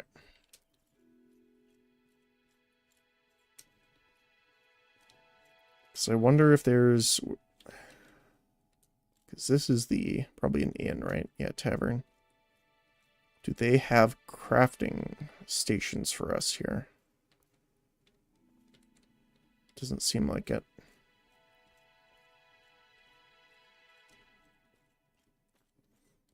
Okay. Well, let's talk to them and see what we can do. Vendors in cities can supply you with basic materials to get you started. Better items and materials can be found outside the city walls or bought from other players. Fair enough. Different arrows, longbows. fuming salts, a pipe. Okay. Well, I'm not exactly sure what the salts are for. I know we need to... Once we learn magic... Well, I guess... Here we go. Unlocking and training magic schools will allow you to learn different schools of magic listed within this category. Let's begin by learning the most common and basic school of magic. Ecumenical? Ecumenical? Probably saying that wrong, but at least speech to text think I'm doing it correctly. Congratulations, you can now begin casting spells from the school. Next, you'll want to open your spellbook by pressing U. The left-hand page displays all the spells contained within the book. Hover over each spell to see specific information about it on the right-hand page, such as its damage, range, skill range, and required reagents.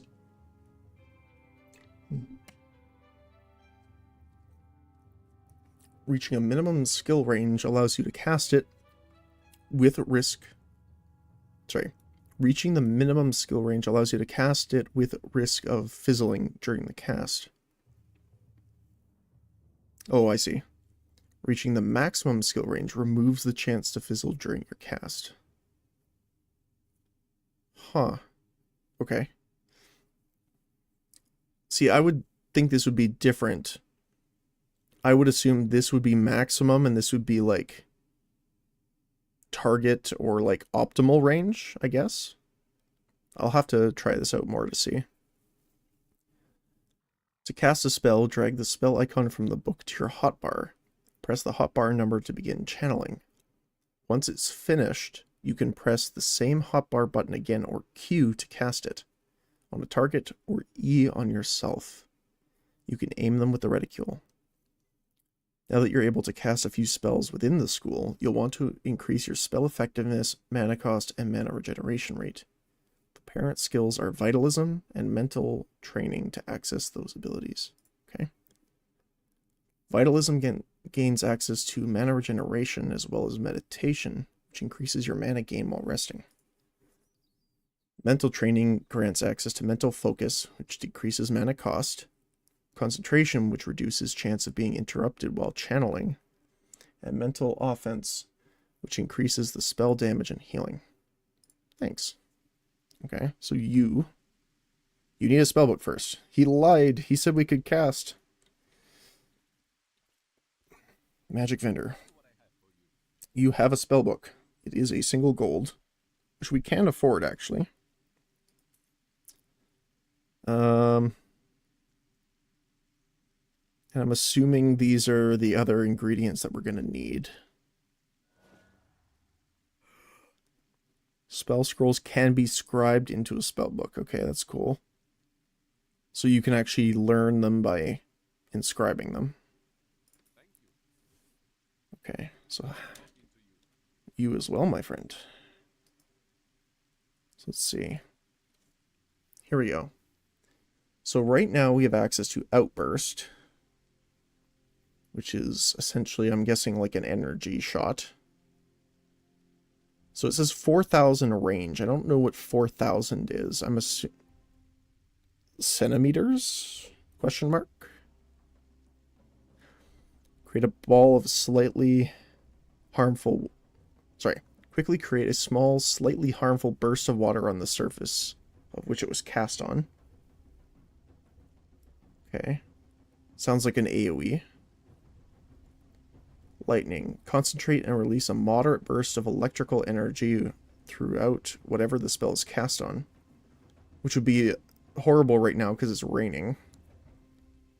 Purify and cleanse a person or creature of a persisting affliction.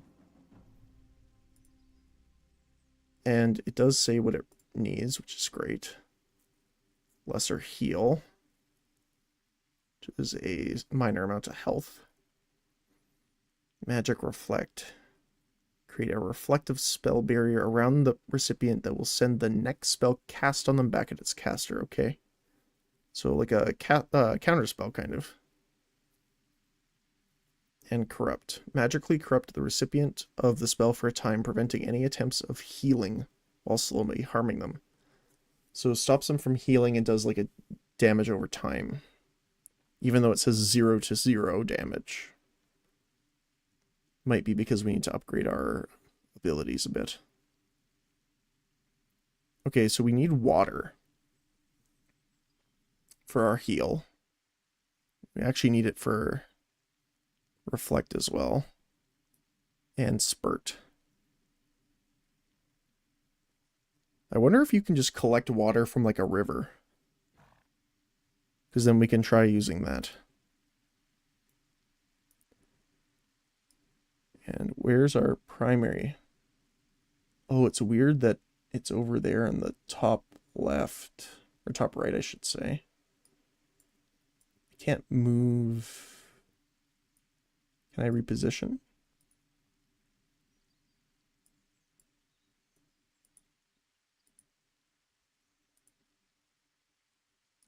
Oh, I can. Nice. Okay, there we go. We can put it down here. That'll do for now. The other ones require reagents, so we probably won't use them at the moment. Because they do cost a decent, well, not a decent amount, but they do have a cost that's not insignificant, I guess is what I'm meaning to say. So we will do the heal, which we need to pick up some calamine. Okay. There's also spiritism, necromancy, and elementalism, which we're not really going to be touching on this character. It's mostly going to be this one here, as well as alchemy and food. My friend, you are the groceries. What else do we got here? Combat tutor. We've already kind of done most of this. Crafting tutor. Anatomy tutor. If you want to stay in the action, you're going to need to find a way of healing your wounds on the go. This skill is highly recommended for combat characters. Press L to open up your skills. Go to the top of the window and to click Action Skills, which we are on. And go to Anatomy, which I believe is here. The Anatomy tree contains the subskill Damage Assessment. Leveling subskills will continue leveling parent skills to 100.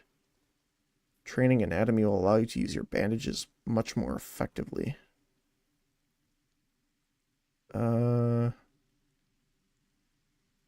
Okay. It is a primary skill, which means each level will deduct from your skill point total. We did learn that primary skills will take your skill points, secondary skills will not. You can find your skill pool at the bottom of your skill window, right here. You can find your skill. If you would like to continue training this skill, head to the library located on the north side of Haven. Locate the librarian vendor and purchase it for 2 gold and 50 silver. Thank you. Okay, we don't have enough gold, obviously. So we will go defeat some undead then. Armor vendors sell basic armors. They are good for new characters, but outclassed by armors made by skilled crafters. Which actually I kind of like that the vendors are less effective than player crafted. So I know there's full leather.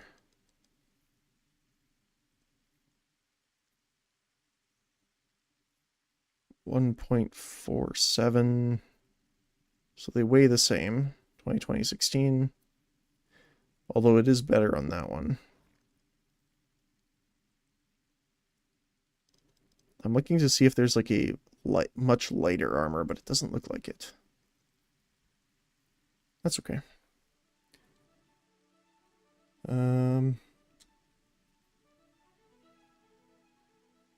So it doesn't look like the items have durability, which is nice, or like a rot, I guess. Except for when we craft them into food, of course, then it turns ghastly. So the crafting vendors here. Where's our food?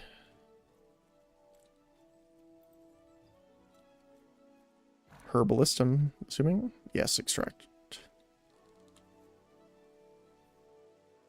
Can we extract any of our stuff? I don't think so. Oh, we can for these. Okay.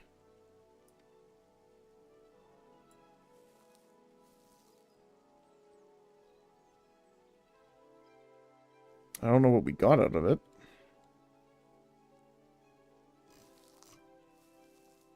We did learn milling, herbology, botany, appliances.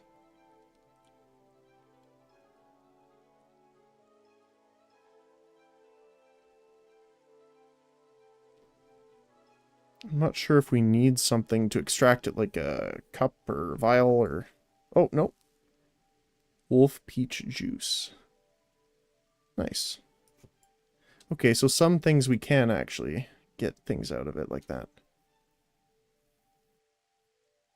So it's concentrated, which will give us a lot of mana instead of health and stamina, but will give us alcohol.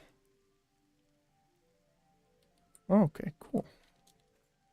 That bench I think I'm going to be well acquainted with pretty soon. You need water in the catalyst slot. Oh. Alright, well thanks for letting me know. I appreciate that. Oh, that's a lot of water. Oh my goodness. Didn't want that much. Okay, so I'll do that next time then. I'm assuming this still won't work, even with water. It can be the resource and the catalyst. That's kind of funny. Okay, good to know. Thanks, though. Appreciate that. I was gonna say, your horse is mighty vertical for being a horizontal animal. Okay, so... this way is the Walking Dead, I think, right? Yes, okay.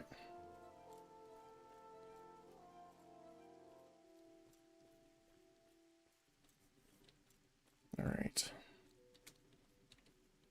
Cooking vendor. Would you like to learn how to cook and prepare food? Yes, please. To cook something, you can use the campfire or cooking skill from the menu. After you open the cooking window, you can simply drag or right-click ingredients from your inventory into the ingredient slots. The higher your cooking skill, the more ingredients you'll be able to use at once. Okay. As your cooking skill increases, so will the quality of your food. I hope so. Almost anything that can be used as an ingredient when cooking, but that doesn't mean the result will be healthy or nourishing. Your material lore skill for the ingredients you are using will affect the quality of the foods you prepare. With the basic cooking skill trained to 100, you may use 4 separate ingredients at a time, while the advanced cooking will allow you to use a further 12. Okay. If you have access to a heat source, you may also use a cooking tool. Cooking tools can be used to improve the food you make. The 3 basic ones are a cooking pot, the spit, and the baking stone. Each one has a different application and will produce different results based on the ingredients you use on them. The cooking pot can be used to fry ingredients such as meat and make stews or soups, based off the ratio of solid material to liquid used. I'm assuming that means like water, or if we had like a broth or something. Whereas the spit can be used for roasting and baking stone can be used for making bread. These are just a few things you can do, and the cooking system can be as simple or as complicated as you make it. Training the advanced cooking skill will not only give you access to more ingredient slots, but will also allow you to learn and use the advanced cooking tools such as the fermentation jar, the steam pot, and baking pot, to name a few. These advanced tools will allow you to create not only more interesting dishes, but also the most desirable and nourishing foods possible.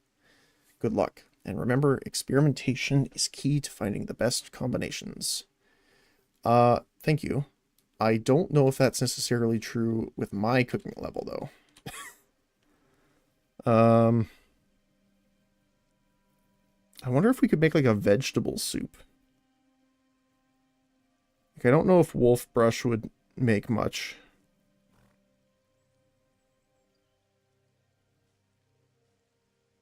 But like, what if you did like... Oh, we can only add one right now. Let's see what happens in here. Need a cooking tool like a pot. Okay. So you can't just make it by itself, even though this is a cooking station. Okay. So it's no longer ghastly, but it is appalling. And it does poison us, which is fantastic. Oh, I love accurate cooking.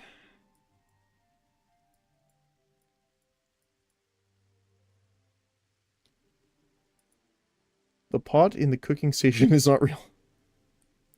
It's a figment. We want to cook, so we're hallucinating it. Game's doing a little Jedi mind trick on you.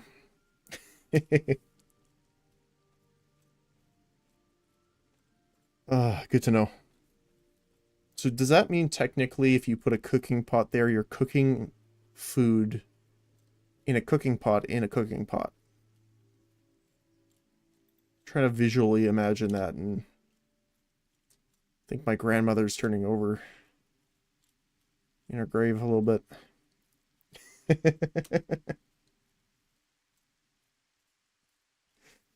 Meaning you have to add a pot to the cooking tool slot. Yeah. Yeah, I gotcha.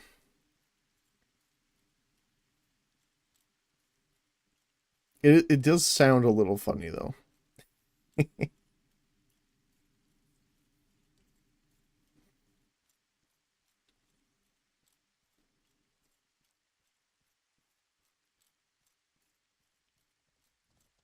I guess I technically could have my horse out, which would level up our riding skill a little bit, but I just like running everywhere.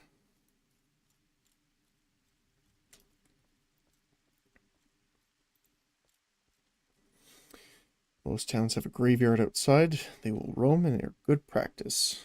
Okay. Yeah, we're leveling up our endurance as we're running around here, which is pretty nice. So we have to ready the spell by pressing the button. And then we can cast it within the window, which is up by our mana bar up top in the left. Oh. He seems to be running around murdering everything. It's a lot of dead bodies. The turn spit adds stamina reserve values, and the cooking pot increases health reserves. Oh, okay. That's good to know. So, I don't know this game's etiquette enough to say whether or not it's bad manners to, if they leave it on the ground, to pick it up. So I'm not going to, just in case.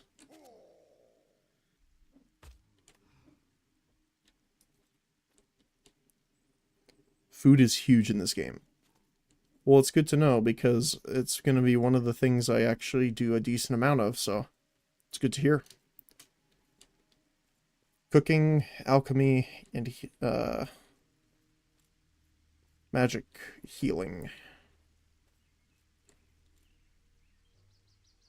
I am assuming he's only taking the heads, right? No, he isn't even taking the heads.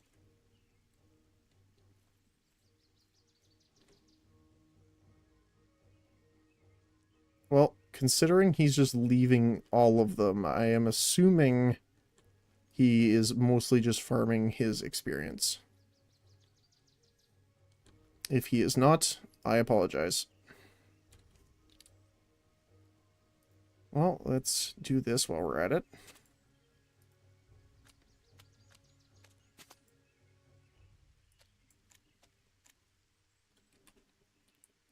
Which will be leveling us up.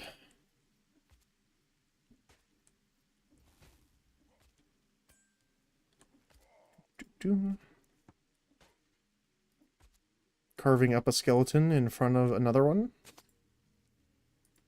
Please pay no attention.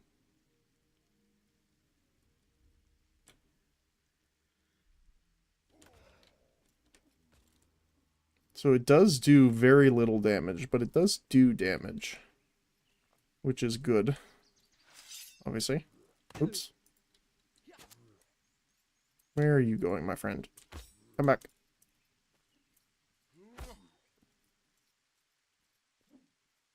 I guess he got pulled a little too far.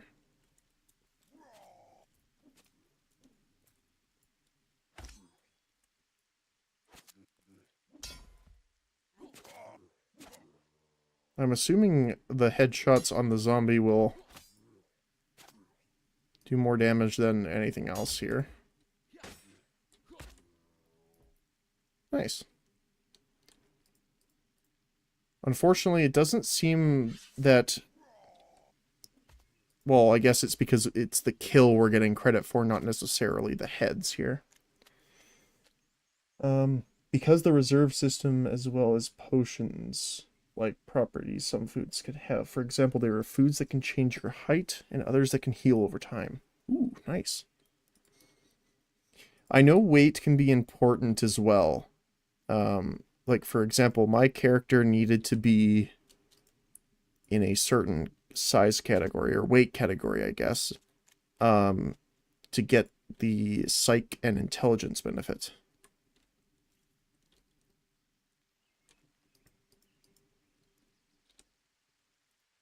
So I'm assuming there's, like, foods that are good at either adding or subtracting to that as well.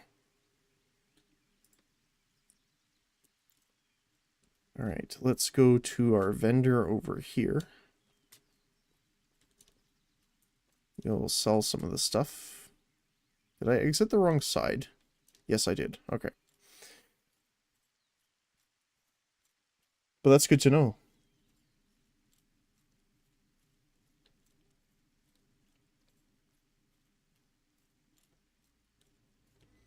Alright. Buy all of the things, please. It kind of sucks that they won't buy the food. Although, considering the name, I am not that surprised. And we'll trade up here. There we go.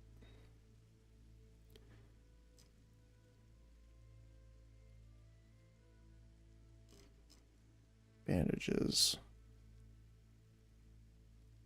I kind of want to grab a couple bandages just to use them to see if they start leveling up our skills as well. I'm assuming using them will actually increase the ability for them. But we can try out here. There we go. So just right click to apply them. Can I put them on my hotbar? I can. Perfect. NPC vendors do not buy any player crafted or cooked items. Only other players do. Okay, cool. I guess that makes sense. Although, that does kind of suck a little bit for new crafters then, because you would need to find someone willing to buy the items that are not fantastic because, well, you're learning, so. Now, can I cast... So it puts your weapon away while you do that. You can do it.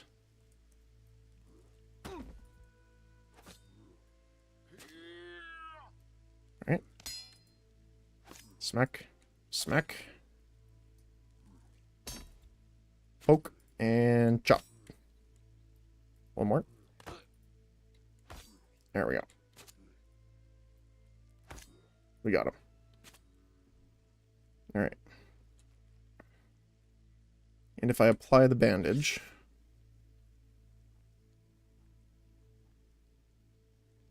it does take time. And it heals after the time goes up. Okay, cool. The next thing to test is when we apply the bandage next. If we move, does it get canceled? Because that is something good to know. Alright, my friend.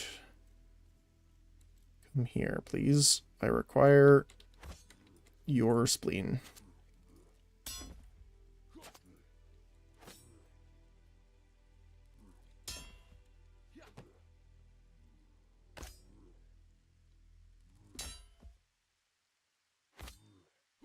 Nice. Not my spleen, yeah.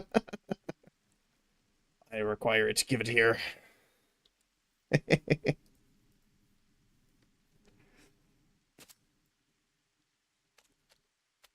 I mean, to be fair, it's not like he needs it right now. Alright.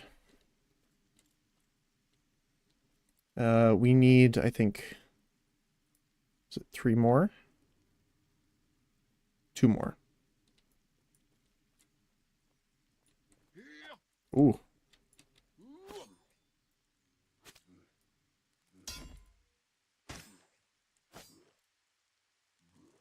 So I could probably get 3 swings in if I did it quickly.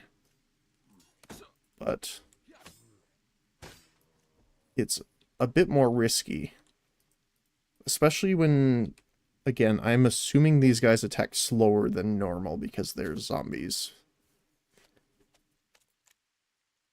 Alright.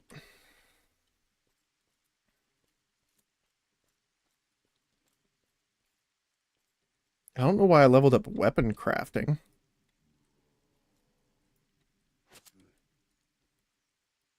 That's an interesting. Major consequences. I like your name. Welcome in. How are you guys doing? I know you have to charge them when you do a fresh attack, but when you do the counter, it said that you don't have to because they count as fully charged, correct?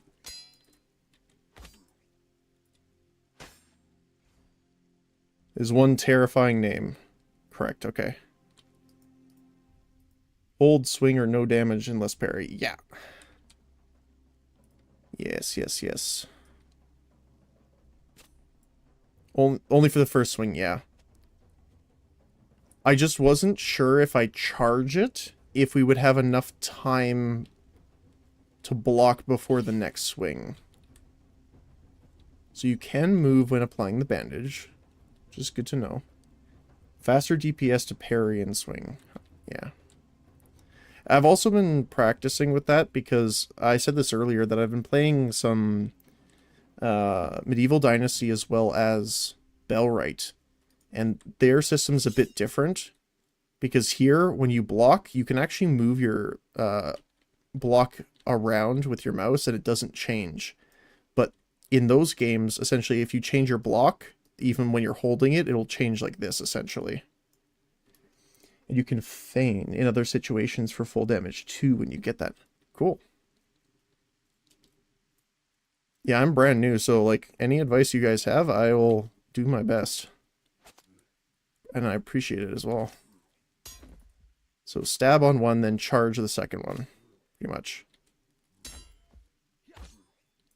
Oops. There we go. Not bad. That's fluid blocking, though, yeah. I don't think they have an option for that. Okay. That's fine. I actually like this, and that's what I was saying, actually, too. So, for example, if I block to the side, let's say this is a zombie, right? If I block to the side and I move my mouse off center, I can actually keep the block on this side and then aim at the head for readying up the parry attack. So I actually kind of like this mode more. It's just obviously takes some getting used to.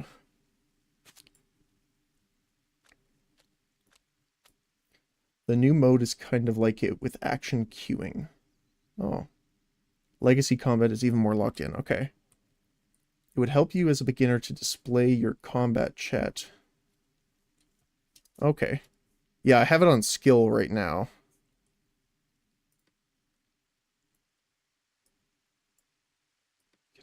I can move it, but can't increase the size. UI, here we go. Do we have...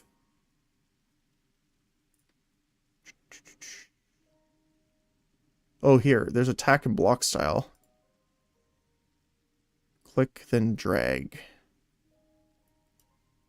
Or drag, then click. Oh, I see. That's interesting. Oh,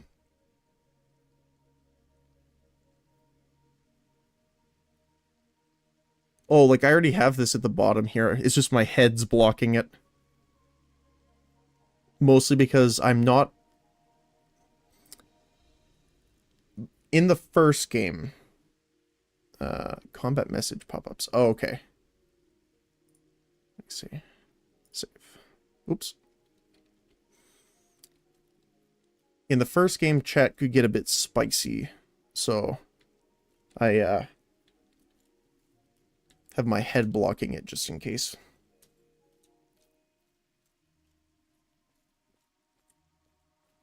Oops, I'm on bow right now. There we go. Alright, let's see. What's the range like on this? Oh, quite a bit actually. Oh, I see. Cool, thanks for that. Yeah, that's actually nice. Oh, goodbye. I had that happen a couple times, that there was a guy right here, and I started fighting him, and at first hit, he's like, nope, and just runs away all the way around.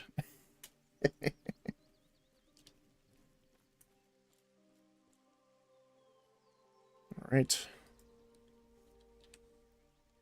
Nothing else, it'll give us a little bit of money and some XP. It's the enemy leashing. Yeah. But sometimes it's a bit weird because, like, these guys, for example, right here, if I attack one of them, sometimes they'll run away. Like, even just, over here.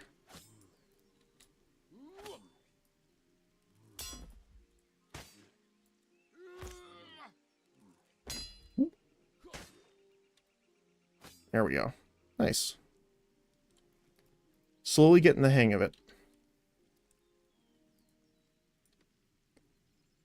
Some places are not kind to leashing. It's because they don't want noobs to aggro the whole zone, but still need enough to farm. Yeah, that's fair. I can understand that. Alright, let's run out of here and sell, because we're breaking our back with the amount of heads and bodies we're carrying. Could you imagine that? Having a guard outpost and some random stranger walks up and says, here's 15 heads. Pay me, please.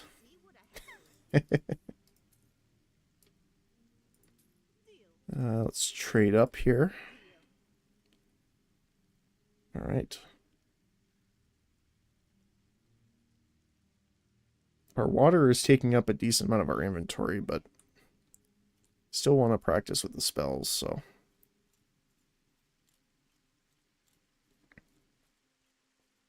Alright.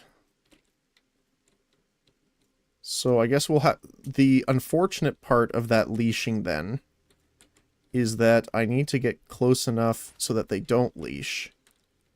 But I can't... See, that's what I mean. He's running away. Come back. Come back, sir. I require you for target practice. Because practicing and leveling up magic is a little unfortunate, then. Because you don't really want to be casting magic while they're in your face. So you kind of want to keep your distance, but it is a bit difficult when they're running straight at you. Magic, at least in Haven, is numerical hit scan, so as long as you release the spell right at the moment, it will always hit. Okay. That's good to know. I'm mostly leveling it for healing. I mean, the stream title is there, and it is not incorrect at all. I played like a bit of a wandering healer in the first game. So I went through and did a bit of character, build crafting, I guess, if you want to call it that. So I'm kind of doing a mix of things, alchemy, healing with magic, as well as cooking. And I had enough points as well to get all this, as well as taming. So, Ultima Online fan, I have played it, yep. I've played a lot of games, my friend. But yeah. Have what you're looking for. Or, in some cases, the Wandering Merchant in Ragnarok as well. Did that for a little bit. Thank you. Nice talking to you. 50 for all defensive and helpful magics. 100 in elemental propulsion for mending vapors. Okay. Good to know. Yeah, I haven't looked at all of the healing abilities yet. But I definitely saw the few that were here.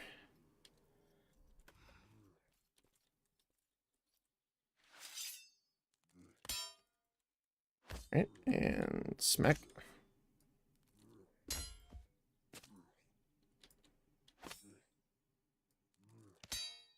Doop, and poke. Nice.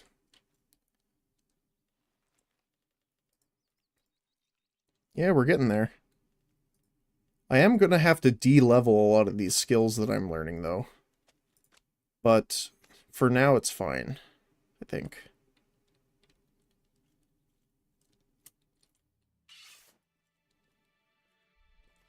Mainly because this build is a little tight on skill points. Oops, missed. At least we can get our casting down until our mana's out.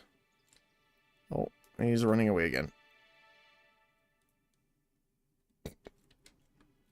So the leashing's a bit weird because he started over here.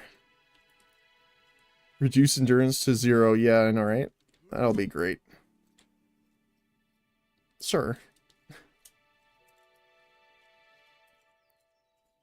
I require your assistance.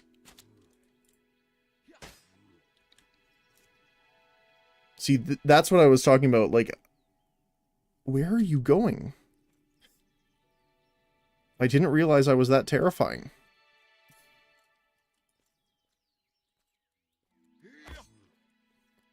I'm assuming they started in, like, a different area, and they got leashed here. So the game is trying to leash them back once they've engaged. That's my assumption, but I don't know for sure.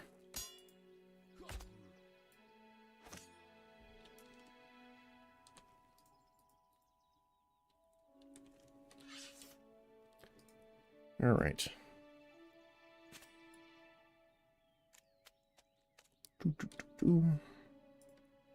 Chop, chop. The zombies leash outside the gate to the... Okay.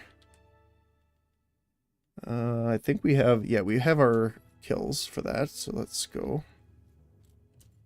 Yes. He has the wolf. I will also be acquiring the wolf soon. Alright. Here you go, my friend. We have enough for the book at the library now, which is fantastic.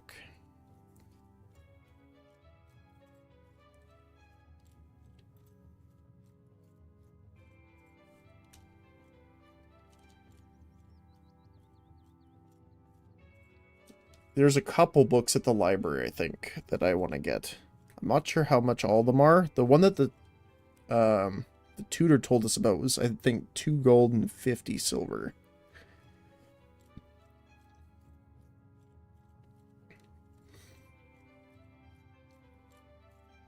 Thanks, Thornberry. Appreciate it. Oh, and Kill Sigil, I missed yours earlier too. I think I was talking. Sorry about that. Thank you as well.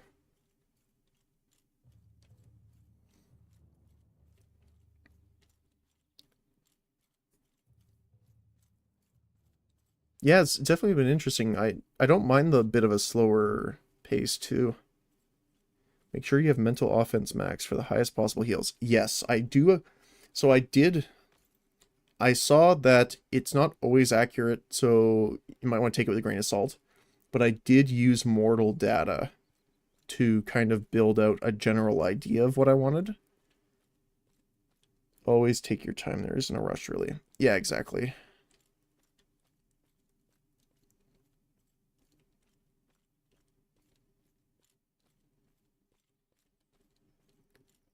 Yeah, I did a little bit of looking up on YouTube to try and find some advice and stuff, because even the first game was, you know, you needed to watch your skills and builds.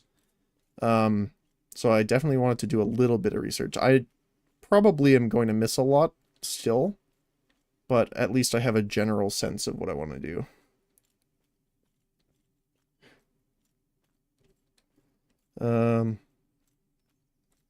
More time you take, more prepared you'll be. Yeah, I also saw that a lot of people recommended staying in Haven for a while before teleporting into the mainland. I'm not sure exactly when I'll leave yet, but I might at least get the taming and stuff up before I leave. Do stay in Haven, okay. Alright, more coins, renown, and glory. Get to max level there and learn as much as you can, okay. Head to the hunting taskmaster down the road outside town. Now would be a good time to take out your horse again, but don't forget to keep it fed. Yes. I leave ASAP and fight people? Well, I unfortunately am not much, I'm not as much of PvP person as in dealing the damage.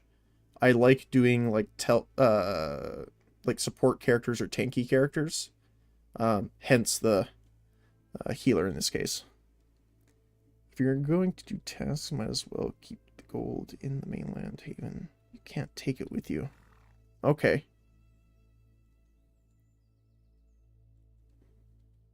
So when you leave Haven, you leave your coinage behind?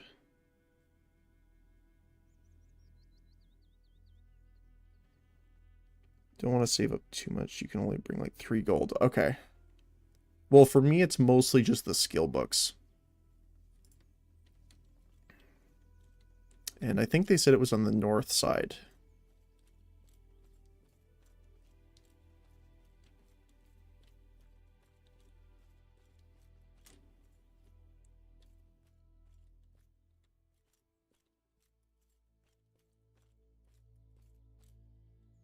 You. Oh, just cosmetics. Oh, book. Read, and more read. You can get stuff way easier outside of Haven, though. It's good if you want to level up, but if you meet people, the sooner the better, in my opinion. Yeah. All the horses in the library. Combat librarian. Magic librarian. Botany.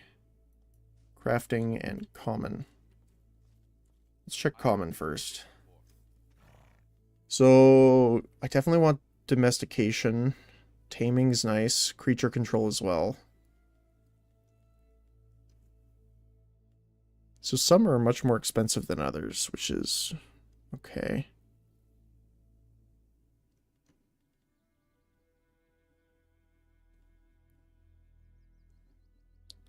Level your taming. Creature control.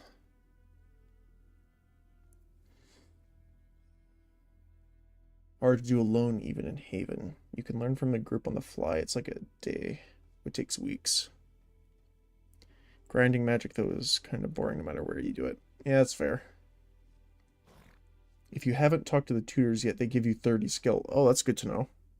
I think I talked to... Come again. I talked to the magic tutor already. And one other one I don't remember. I need to talk to the taming one again, I think. Let me show you. So mana regeneration is good. But I'm missing prerequisites. Oh, that's the wrong one. Is it K? L. Yeah. So let's see here.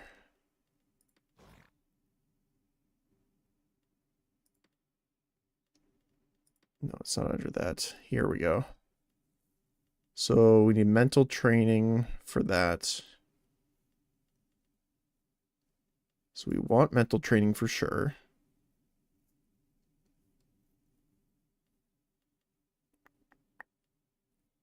Well, I'm assuming we can only read one book at a time.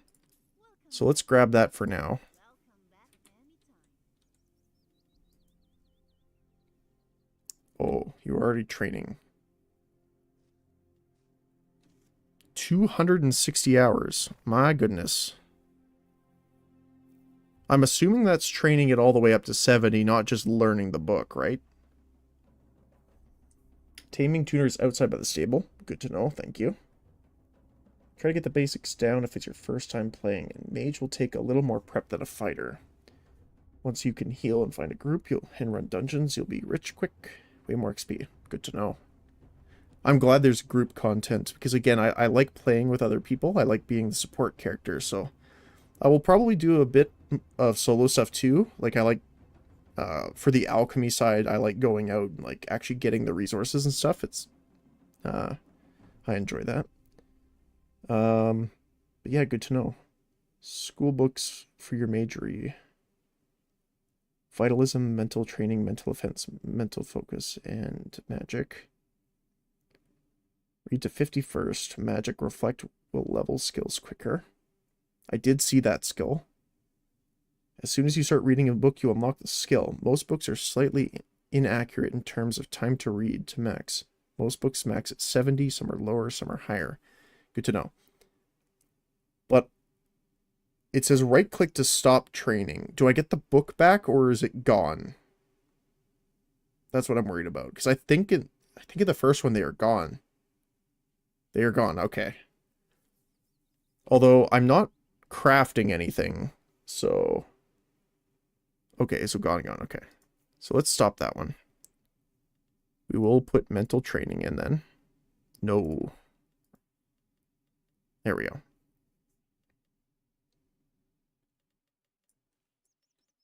Do not destroy the book. In front of the librarians, no less. It's like, I just picture someone buying a book from them, holding it up in front of them, like, ready to rip it in half, and they just kind of, like, second-guess themselves, and they're like, yeah, it's fine. Just have a panic attack. Okay. So let's go talk to the tamer trainer, then. Which I believe was this way. If it's next to the stable where I parked my horse. Well, parked your horse is probably not the best terminology, but... Alright. It's out here, I believe. Right? Yes.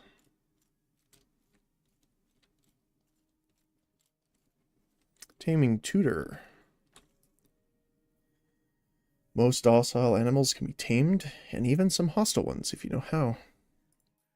To tame an animal, simply walk... Oh, I think I did this before, but I think it was part of the base tutorial, not this tutor. Let me check. Yeah, we already have domestication and stuff leveled up. Will we get more by talking to her again, or is this different? Magic is very easy and fast to level once you get it down with time. No clade for magery unless with friends compared to melee, which is spawn and leveling. Grind, get back to stuff when you're able to fight them. You get clade. Okay. No, okay. So creature control and stuff is already learned because of that. Okay, cool. All right. Yeah, so I had my Clade stuff selected so far in Mortal data, but I know it'll probably take a bit to actually get all that. However, the first one I do want to get is Scholastic to speed up our reading speed, which I believe is probably pretty good. So let's do this last one. Or no, it's North Side for the Dead. Right? Yes. Okay. So we'll do the last mission for the soldier really quick, and then we'll go down to the Hunter Taskmaster.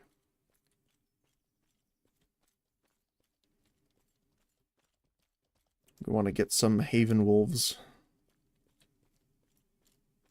Once we can, anyway. I did not know you could ride them.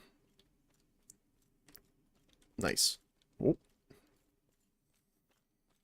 Solo is very doable in game, especially as a tamer hybrid of melee and magic.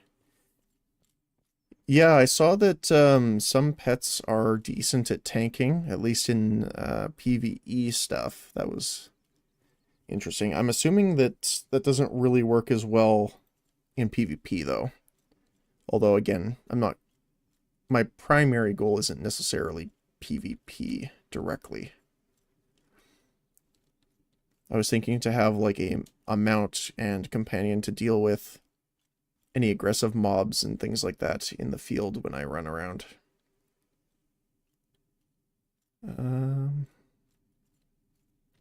I usually play solo almost exclusively. Takes longer to get things done, but it is doable for most things. Okay, good to know.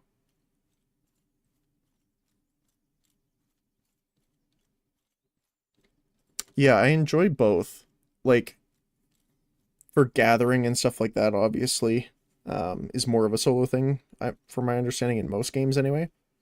But when I get into a group and, you know, it's very good to... It's fun to have be the person with all the healing and buffs. Same way. I don't play MO2 because I want to PvP. I play it because I want to PvE in an environment with the risk of it. Yes. And that's the thing, too. And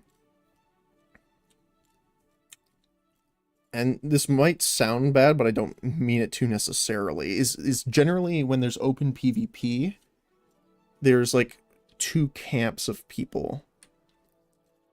One where it's the excitement, which is, I'm assuming from what you said, kind of what you have, or the second set of people, which is a little bit different, which is,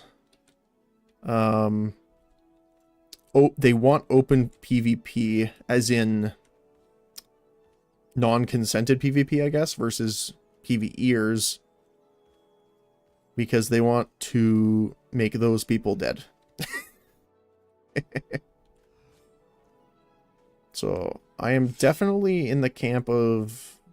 It's not even necessarily that it's a PvP game. Oops, wrong block. For me, it's just the fact of...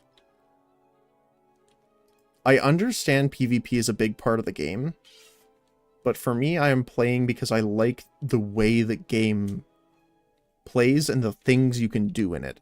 Another game that's similar, but a much more MMO-ish, I guess, is Project Gorgon, which I played as well. All you gotta do is heal groups and find out who doesn't kill you. That's pretty much, yeah. Makes all the items worthless because you can just farm your own free time. That's fair. Yeah. Especially since you can't sell them to vendors. You have people who want to murder because they are murder happy. Yep. I run D&D, so I definitely understand that. And then you have people that want to PvP because they feel it's the entire point of the game. Yep. Then you have the people who want to play as the good guy in the land that's almost lawless. Yep, definitely understand that.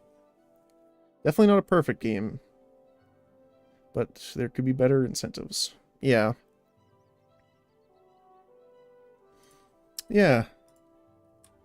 Well, that's the thing, is just like, I like, well, one, I like the classless system, which is why I like Albion Online as well. Being more or less unrestricted in that is very nice. Although I like the build crafting. That's one of the biggest reasons I play like Path of Exile, right? So that's what I like about this game, is one, the build crafting, but also you have so much freedom, but you also don't at the same time, because there's restrictions on it. Like, obviously you have your class and race, or not class, your racial stuff and all that fun stuff, and your stat points. So there is restrictions which make it more fun. Oh.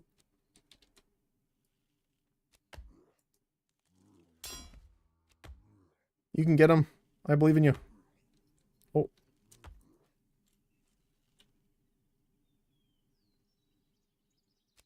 There you go. Main mode of the game is murder, because that's how you get the loot. That's fair. But I like the fact that I can focus on murdering NPCs with the players. If you get rewards for not killing people, we probably see more of that. Yeah. See, that's the thing that is kind of weird about me, is that I don't mind getting rewards in weirder ways. Like, to me, right? Sure, I might, if I go full healing, I might not do a ton of damage. So I might not be able to really kill a lot of players. But what I can do is get and make a lot of friends so that I don't need to. Not necessarily as in, like, you know, skimming off people or anything like that. But you don't need to worry about it because you get rewarded in your own way, I guess. It's a little bit weird for me to explain what I mean, but I hope my point gets across.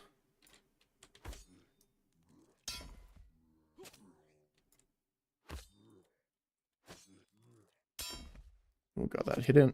And done.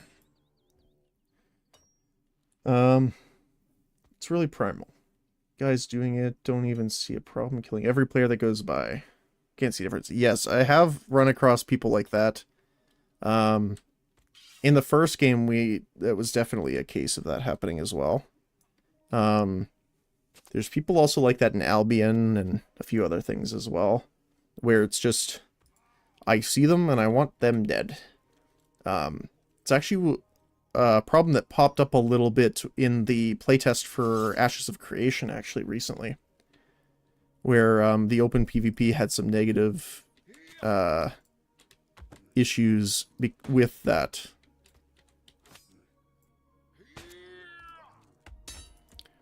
So it's going to be interesting to see how they solve that. I know they increased the negatives, but I am interested to see if it'll actually work out.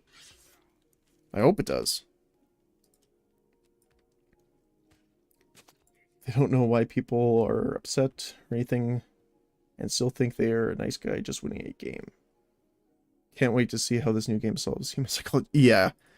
So that's the thing with me too, is that, like, of course I'm going to be a little sad when I die, but I generally don't get mad at things like that. So, you know, it doesn't bother me too much. It's, like, a good version of this is like Albion Online. Like, I've seen tons of times, like, in black zones and red zones, so you die, you're down, where it's just, like, they walk up to each other and, like, say something in chat, and then they're just like, okay, we have a bunch of people, you have a bunch of people, but I like your build, I want to fight you in particular. And the rest of the guys who are on opposite sides will just sit there and wait and watch them 1v1. Which is just like a cool dynamic between players, I think. Where it's like, not quite camaraderie, That's not the word I'm thinking of directly, but it's kind of close. Be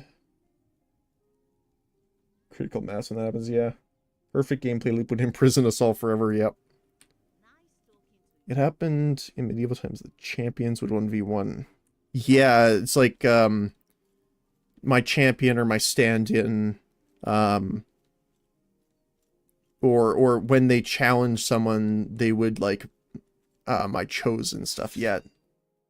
Yeah, it's very popular in a lot of shows, too. Or movies, for that matter.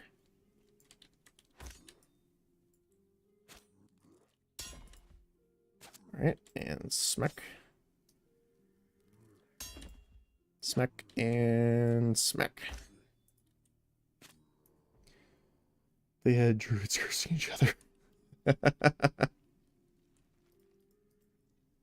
Just have like the sound effect for the Age of Empires priest in the background.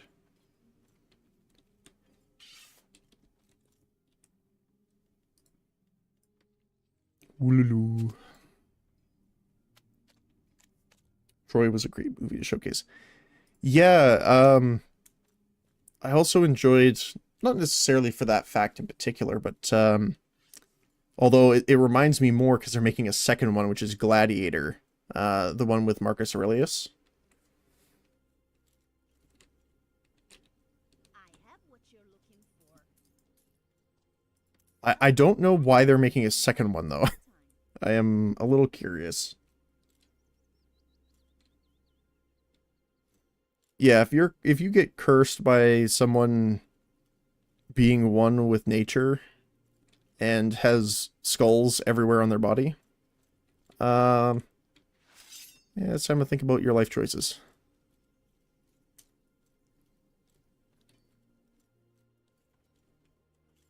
Alright, hello.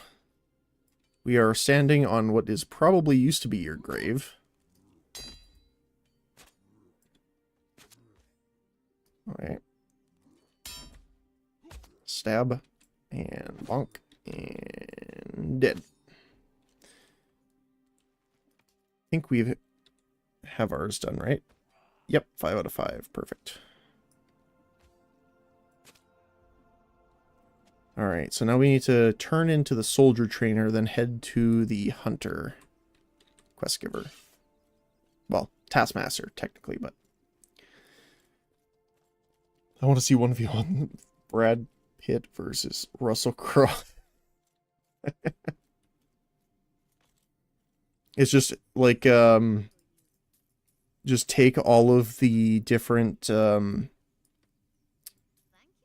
like verses of the Epic of Rap Battles of History channel, but turn it into like medieval combat instead. Achilles versus Gladiator, yep. I just saw the trailer for Gladiator 2, seems kind of last minute. Yeah, it's weird.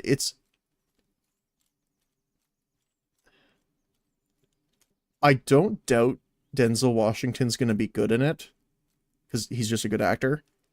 But I am confused, like, what's the story? Because it seems like it's just, you know, forced to be gladiator, earn your freedom kind of thing. And I don't know.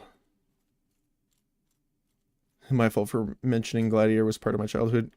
So now they're going to ruin it for nostalgia. Yeah. Like, it seems like... And it was so out of left field. Like, it wasn't a movie that I would expect to have a sequel, let alone see it coming out. Mostly from, like, a case of... One, why? Two... Like, if I had to take a guess, like, no source, no, you know, background information, it's like some sort of network, like whether it be Netflix or, you know, HBO, whoever's doing it, saw that a lot of people were going back and watching Gladiator So then they said, you know what we should do? We should make another one. Like, that's how far left field I saw it as. It was good because me and my friend used to watch the DVDs. Yeah. Back when you were lucky to have any movie. Yeah, back when you had to line up at Blockbuster or any of the rental shops. Yeah.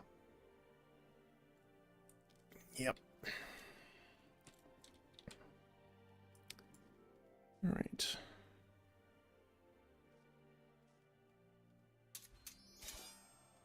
Hey, Clade level 1. Scholastic reading books is faster. Let's go. Nowadays they could make anything or watch anything that makes no sense. Yep.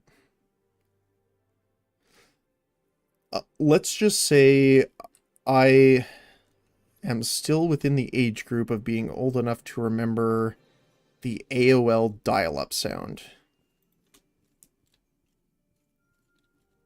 And I can hear it in my brain even mentioning it. Oh, we need to get some grass because it did suggest that it was further enough away to feed and get our horse out.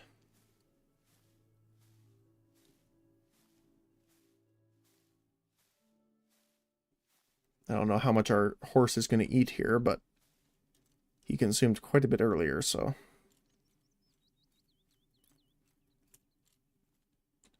Hello, Stable Master. I require my horse.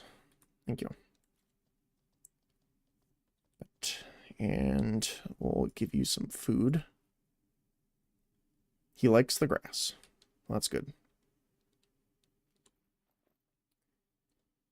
Terminator 3. Yeah.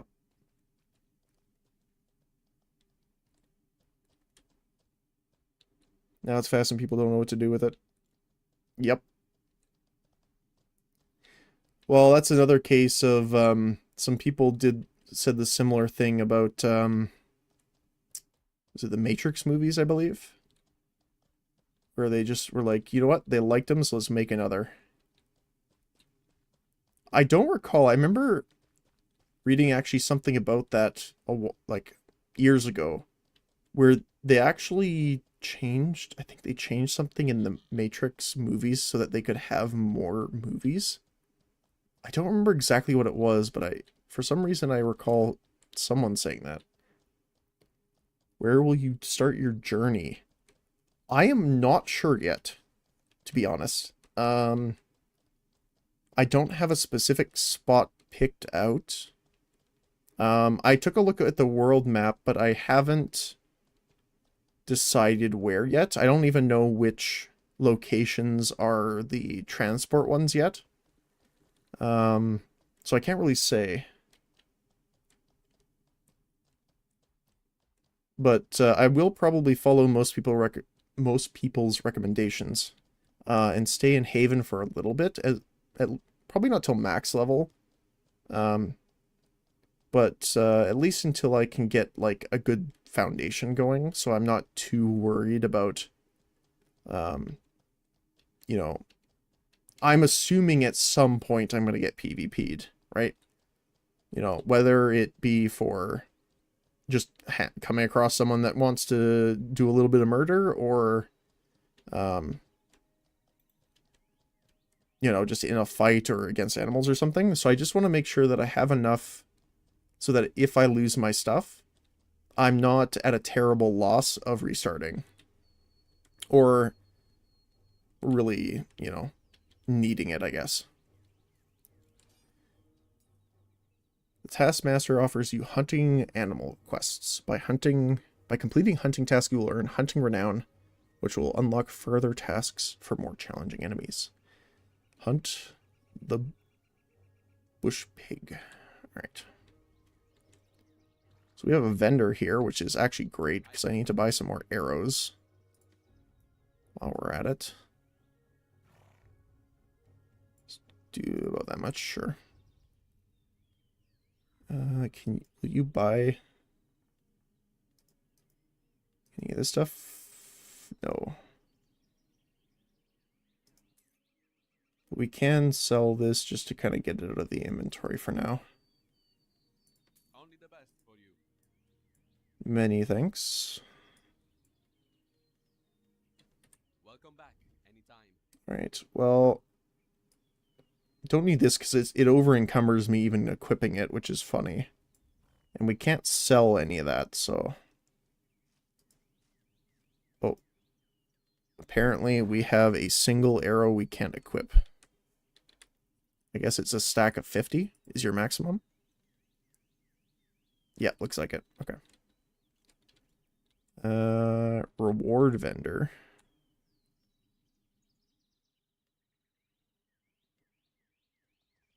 Interesting. Alright, bush pigs. You can't stay in Haven for too long because there is a clade limit in Haven. You can't take more than 6 items, or about 6 gold, I think. So don't farm too much here because you will not be able to take it. Yeah, for me, it's not as much the items as it is the skill unlocks and the books.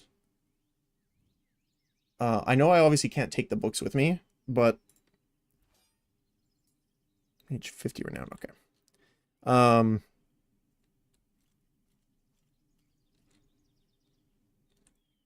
But yeah, it's mostly the knowledge. I read a book a day. Oh, it was a good ad because I remember it years later. Alright, so we're going this way here. Actually, it's right here anyway, so I don't think we'll need the horse.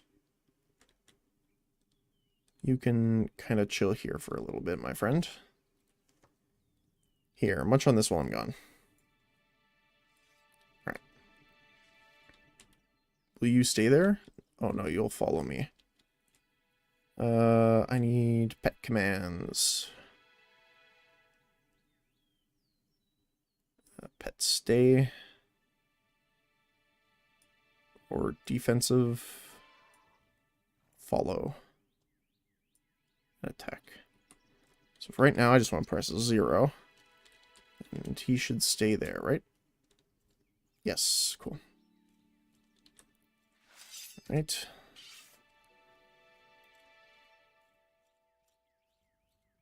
Alright, so there is our target. I just want to check something before we attack him. Too low level for me to gain taming. Okay. That's what I wanted to check. Oops. Oh, there goes our spare arrow. There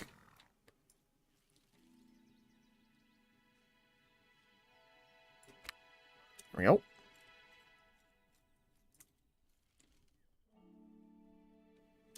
Change direction on me. Where did you go? There you are.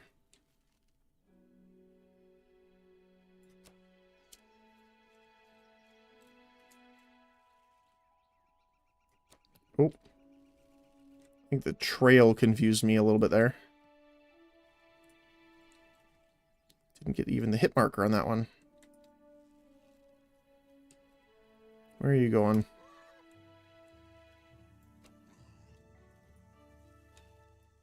Alright. Oh, hello. Not sure why you would walk towards the hunter that just hit your friend, but I thank you for your contribution.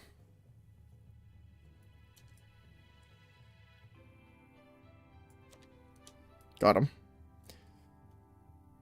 Nice. Come back. I'm slow because I'm carrying your brother. Ah, just missed.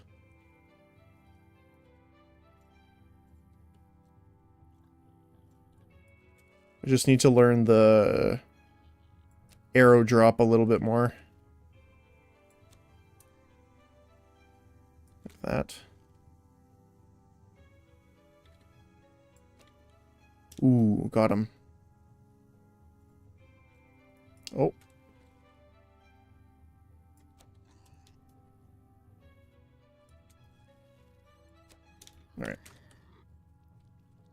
You failed to tame it. Yep. Considering I am holding him in my hands, I do think so.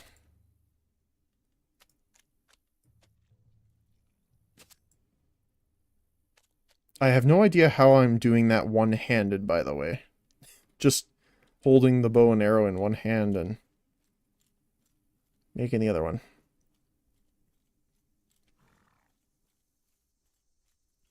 Alright. Well, we can cook these anyway to get a bit of... Do I want to sell it? No, I think I'd rather get the XP.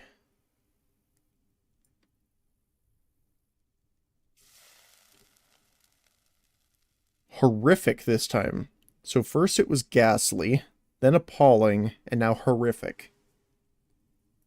I don't know which is better. Alright. Let me show you. Here you go. Deal. I guess I'll pick up a few more arrows while we're at it. Thank you. Only the best for you. Thank you. You're welcome. Guess I can sell that as well. Thank you.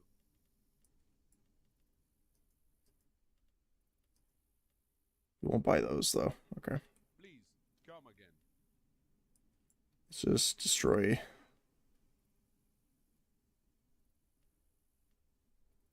Yeah. Okay.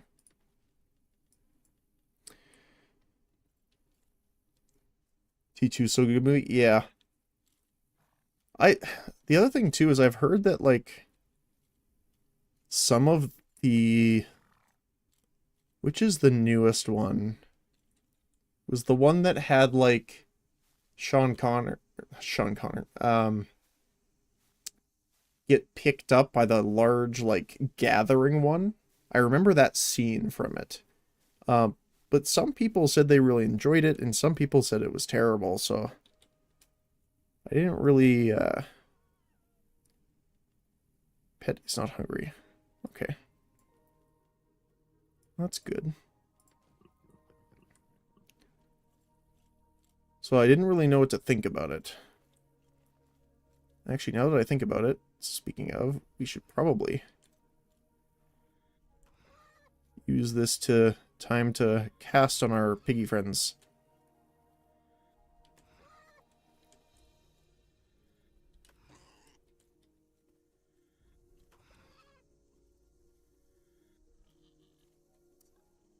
Oh, but this is a young one. I don't know if we'll get credit for young one for the normal one. Come back. Alright. Sploosh. So essentially, as long as your cursor is on the target, you're generally okay.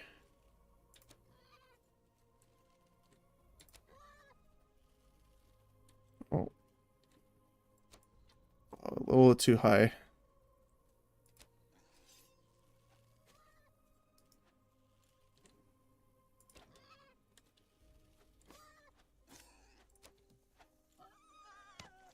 Step horse is growing stronger.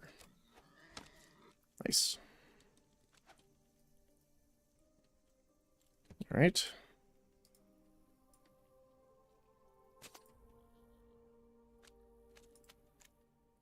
Nicely done.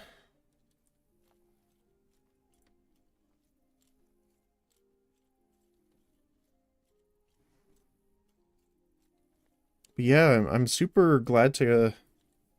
Well, that's a big boy. Razorback. I did really enjoy the first one, so I'm glad the second one's still around, and you know, there's so many people that are still interested in it. It's good to see.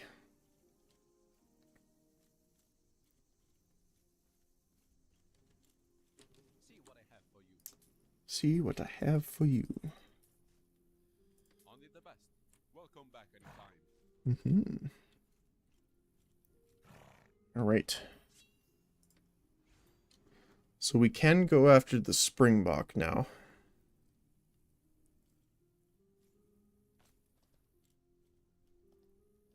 Three of them.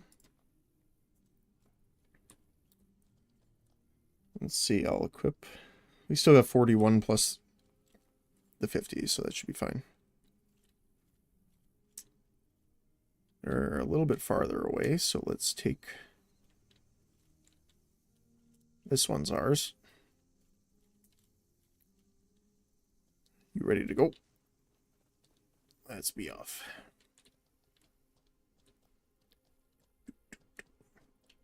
Like the little trotting.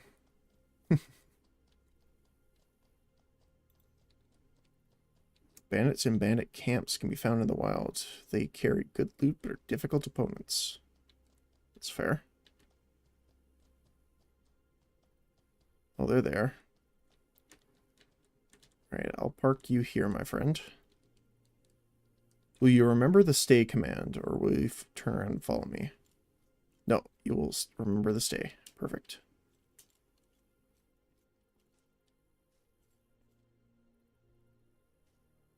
Right. I'm assuming we won't get swept downriver from this, but swimming with armor on is not the best course of action normally. Oh, we got someone else here. I think they all ran because of that. There's one. Got it in the head. Perfect.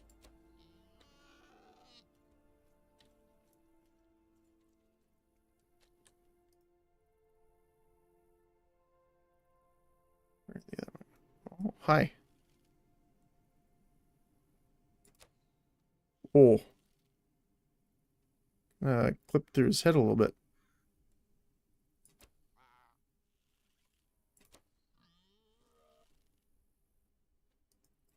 Oops.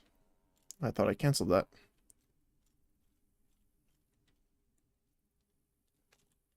Right. I don't know if you can get headshots from behind here, but... Oh! He turned his head at the perfect time.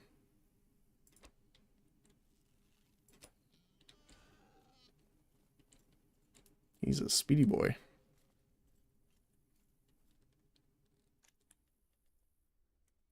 All right.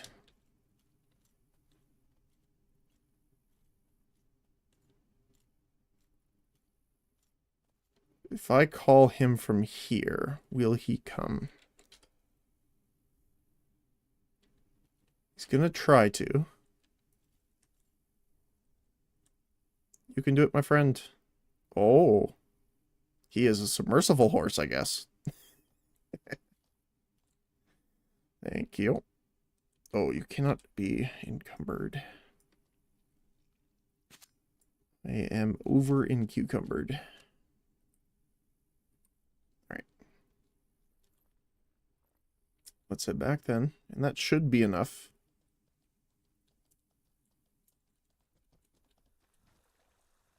Alright. There we go. We made it through. Alright.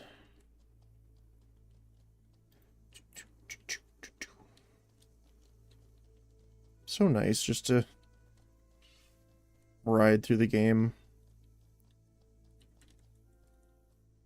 Alright. Stay here, my friend. Hello. I have completed my task. Clade gift levels are unlocked by earning glory. Every level you unlock allows you to spend 1 point on a Clade gift. You can modify your character in various ways, providing bonus attributes, passive effects, or unlocking your Clade-specific active abilities. They can be re-rolled with a reset potion. Okay. So we have Razorbacks and Wolves now. I want to tame a wolf. So going after one might not be the worst idea. We have bandages on us, so I think we'll be okay for the most part. I do want to keep the meat on us in this case, Only the best for you. so that we can give it to the wolf for feed once we catch it. Got a wooden Theron. Exchanged by hunters, they often given as rewards. Nice talking. Is this what he needs? No.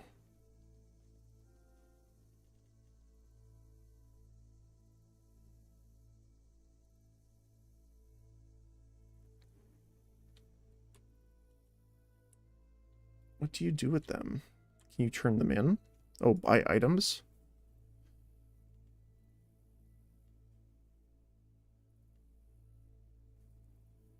Leather Ranger armor hood. Huh. Well, I'll save it for sure. Not sure what they do.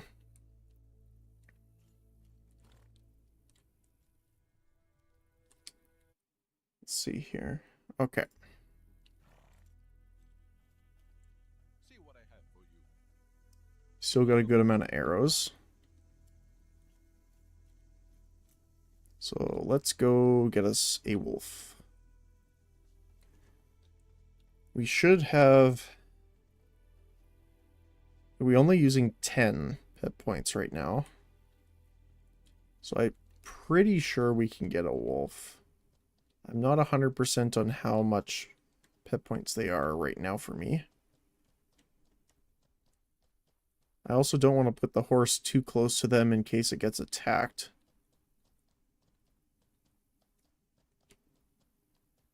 So we'll probably keep it on the road here. Because the wolves are right over here. Alright, stay here, buddy.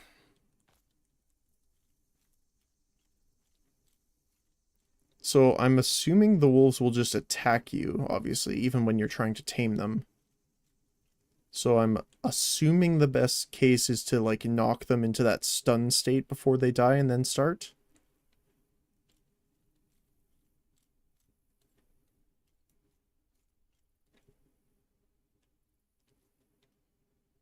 I hear one, but I can't see one. It's also a little bit... I like that you can kind of hear the clinking of your armor as you walk, too.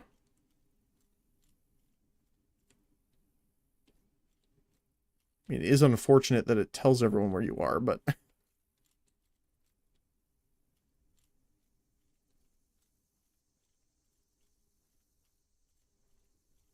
Where are they? So that's the Razorback.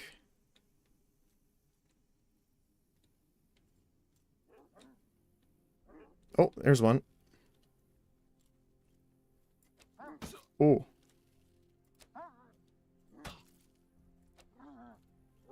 Oh, there's two here. Ow. There is more now. I found them all, I guess. Oh, and the Razorback. Time to go.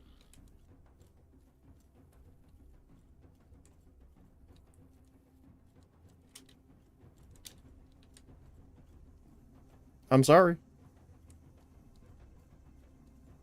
I just wanted a friend. Not 5 of them. Now's when we could use that threat range leashing. Perfect. Okay. Okay. I see how it is.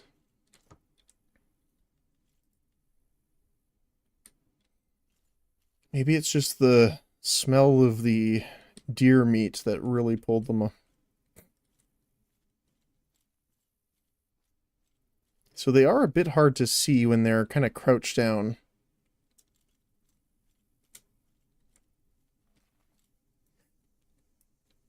Legs and feet is armor sound, okay.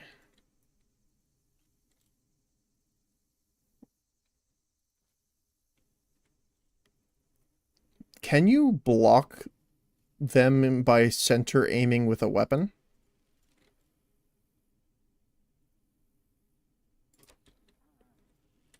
Right.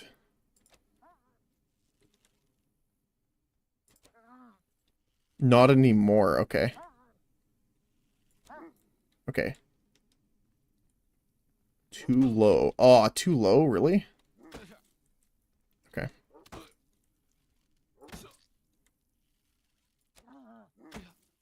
My goodness. So you could block them before, but now you can't? Oh my goodness, this one's gonna... Unfortunate. I'm sorry. They have 3 attack directions, left, right, and down. Before, it was always down. Okay. Okay, so he's gonna start attacking me here. Or not. Got him. Ow. Stop it. Oh, failed. Probably not enough pet points. I have a friend. He's just an absolute pincushion.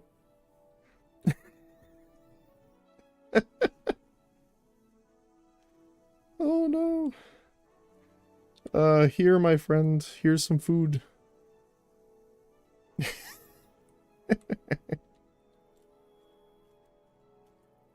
So he will come now, right? Because the command isn't on him as well. I just need to find the... Oops, I'm going the wrong way.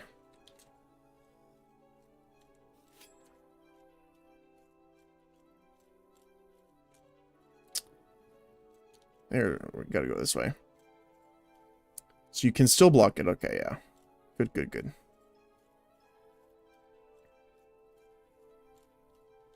Alright.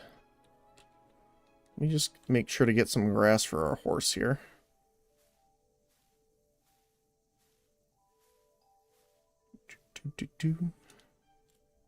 How you doing, buddy?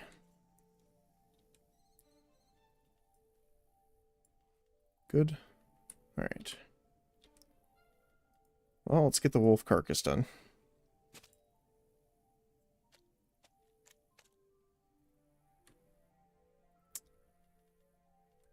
Can I apply a bandage to an ally? Or is it only on yourself? Looks like it's only on yourself, right?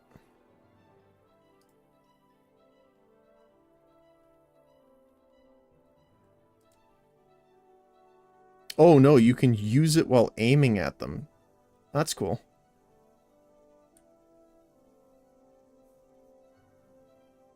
Nice. I love how the bandage heals more on him than on myself, too. Let's take a rest. With my new pincushion best friend. Well, speaking of which, while we rest here, let's look at clade gifts. So...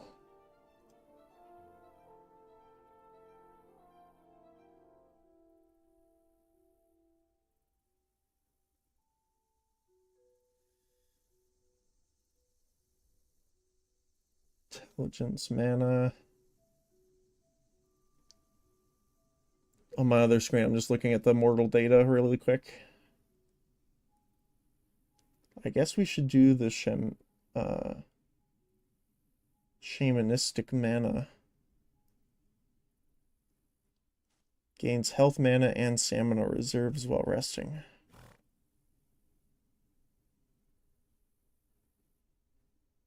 Which will lead us into diplomatic, which will help when we get into the mainland.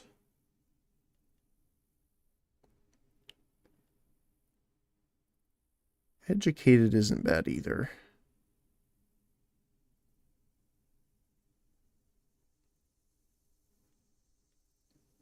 Yeah, let's do that one. All right. So I think we need. Do we need more wolf? Yes, we need 2 more. All right. Let's go.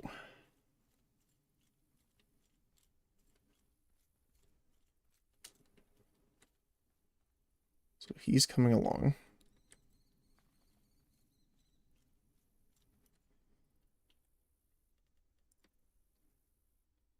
Okay, I want to add wolf attack to this. We can't do the heal, so let's just put it there for now.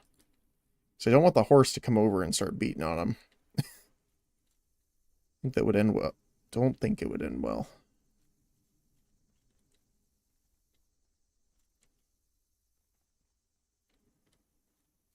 They are super sneaky in the tall grass here.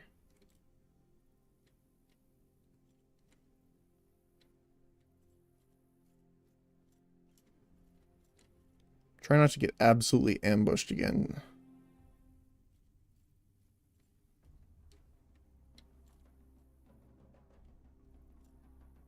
There's one. Got him.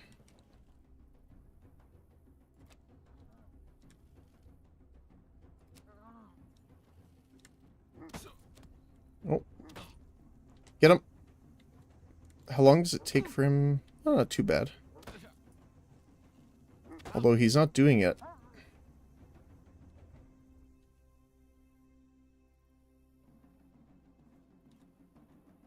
Are you alright, buddy?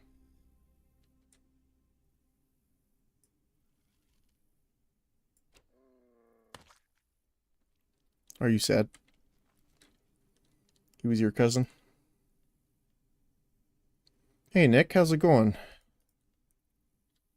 New day, new game. Always, always.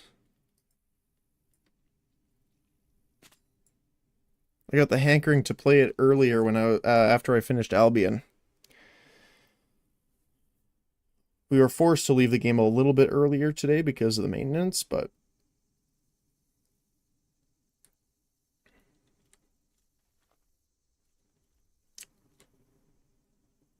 I think that Mortal and Albion fit in the theory crafting style together, so we got both games for like a theory crafting Thursday. Something like that.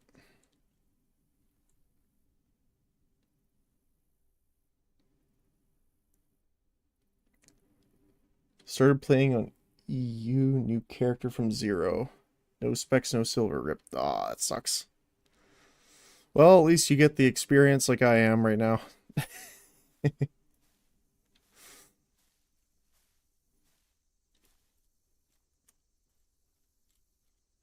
Oh, there's one. Got him. Well, he doesn't seem very interested in me.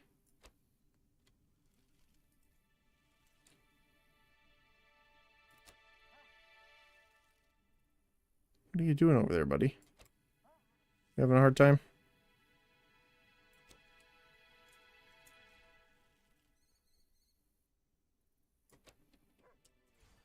There we go.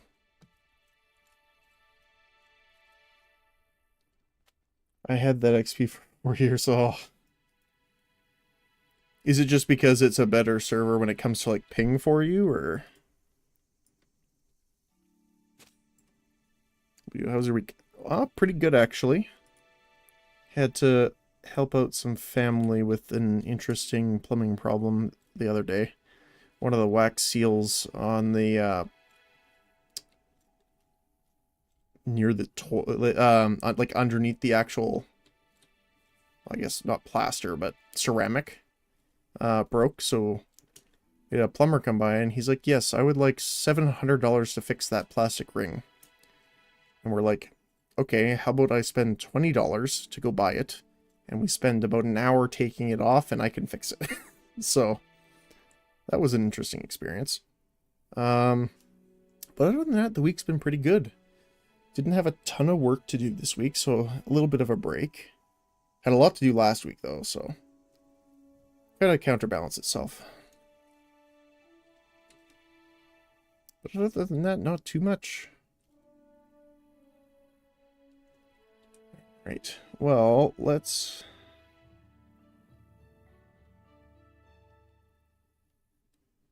I guess the wolves don't have meat for them. Okay. Yes and no. Never cared about my ping on an A. Got 150 on EU. 80. Just 2 of my friends started to play on EU, so you joined them. Ah, okay, that's fair. Makes sense. Oh, it costs pet points to mount. Interesting. Alright, well, I guess we're walking then.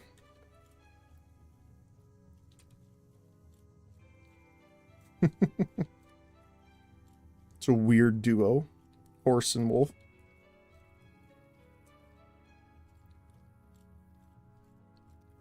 Yeah. Didn't realize the... Wait, our max went down. I thought we had more. I thought we had... more than that. I thought we had like 20-something pet points. Max goes down when you have 2 pets and no herding. Ah, gotcha. What is the game? This is Mortal Online 2. I played the first game for quite a while when it came out, and for a little bit after that. So I saw it was still up and running, so I thought I would give it a shot. It very much reminds me of the first game still, which is a good thing. Just a lot more improvements.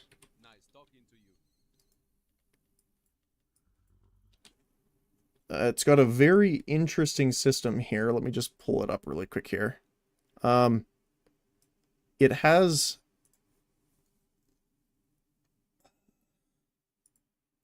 a website that I'm using right now, because you actually need to kind of, you don't need to, I shouldn't say, but if you want to do like at least somewhat optimally, it's highly recommended to kind of plan out your build, including all of the skills and professions, because you have a limited amount of skill points that you can use on a character. So it's good to kind of plan out everything that you want to do. I didn't touch masteries yet because this is new. I've never seen mastery before. But yeah, like Ultima, kind of, yeah. To me, it's a little more like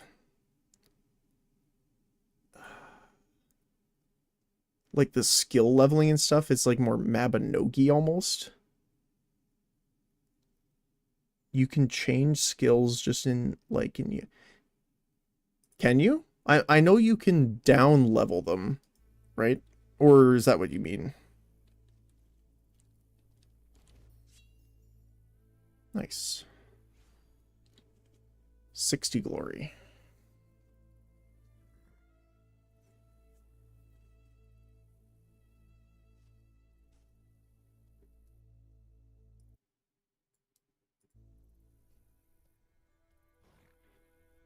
Yes, you can set the skill set down, raise others in their place. Yep. Yep. That's actually what I did for my character. I need to lower his rank down a bit. Oops. Here, let me just close this. In order to get the requirements for the other stats. So I actually have to reduce my strength out to 40. In order for it to be where we want it to be. It's online. Yep.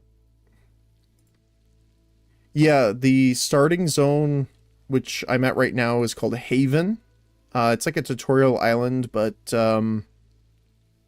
you can stick here for a little while, which is what I'm doing.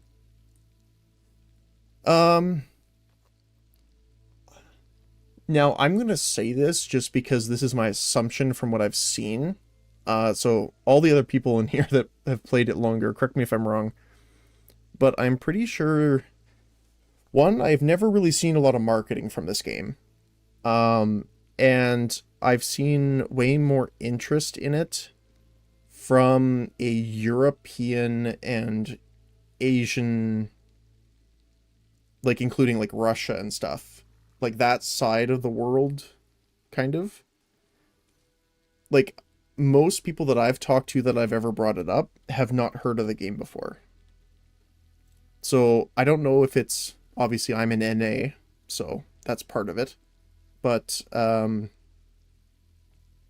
again, I don't even remember ever seeing, yeah, exactly, no advertising. So I found the first game by looking through Steam, I believe, because it was right after they closed down what was it? Life is Feudal. Because that's the one I was playing before playing the first one.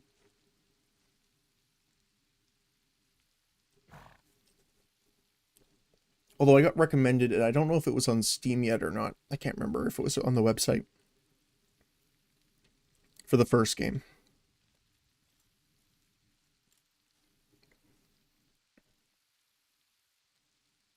Yeah, that's what we were saying earlier, is like Ultima Online in Skyrim. Or just like hardcore survival Skyrim.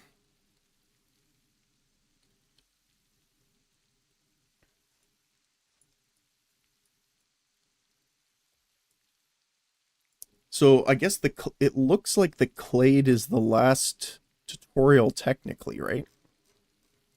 Because after we're done this is the tutorial end. Which I don't want to do yet. So you can bring 6 items and any equipment. It doesn't say gold. Didn't it used to? Maybe they changed it so you can't bring money, but you can bring the equipment? I'm not sure. Or maybe the items count as a single piece. You could take 6 gold as a single item. Each, maybe. Not sure. I think it's 10 gold pieces now or something, and the items count towards that. Oh, it's a value total? Okay.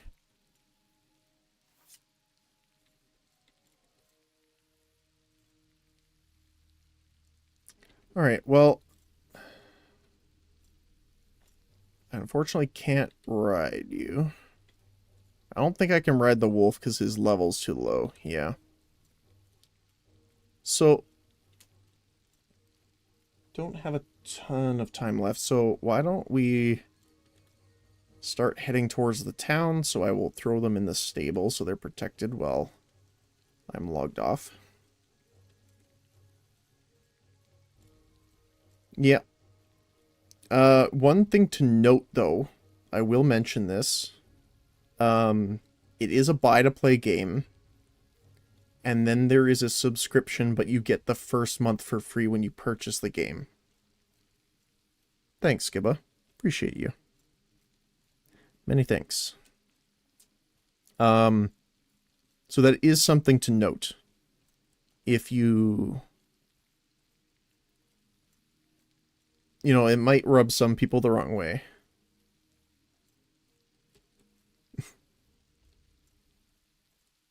Appreciate that. I'm over 2K hours in, worth the cost. Yeah, well, that's the thing, right? So, I am fine with paying a subscription for a game in a game that I'll play a decent amount, but also no other monetization methods, right? So there's no in-game shop, can't buy anything. Perfectly fine with that. Costs a bit more because of, like, relatively, because Canadian translation. I believe it's normally in US dollars, but yeah.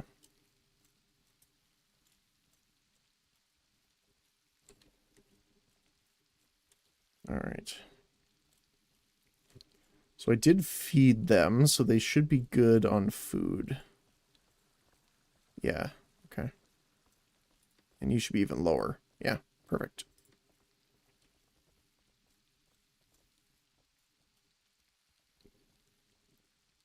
Oh, give me a sec here.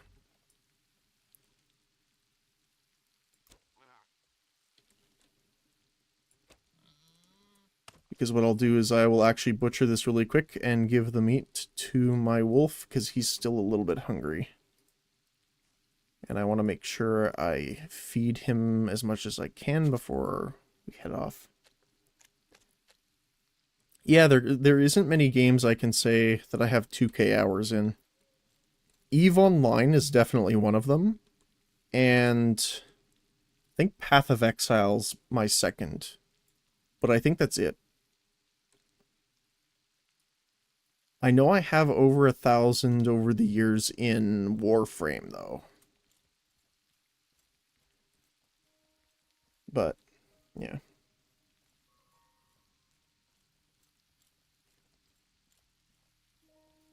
And I know I'm heading back to town here really quick, but I do appreciate everyone coming in and giving me a hand.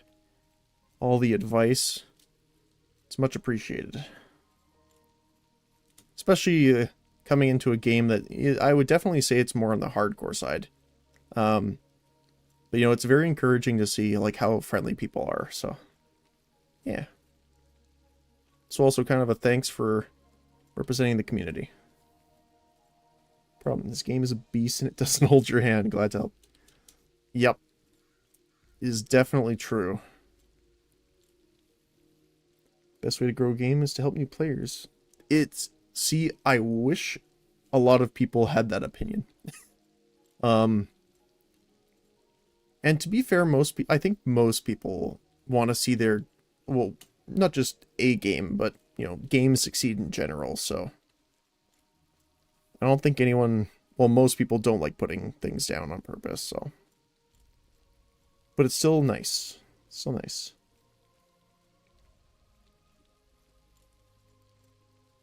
Thanks, Temujin. I hope that's how you say it correctly. I know speech-to-text will not understand what I'm saying when I say your name.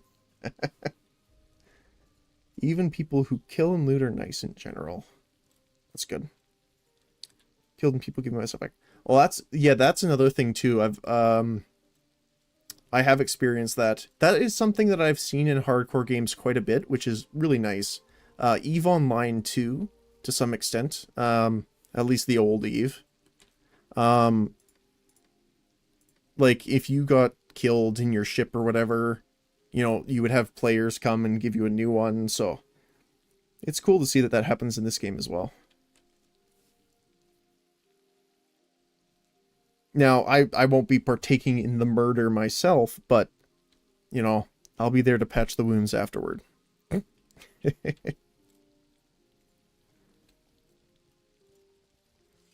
And it's so cool. Like, again, I know this is the starting town, and I know some people stick around, but it's nice to see how many different people are around, even just the starting areas. I'm 2K hours in, not one murder. That's good.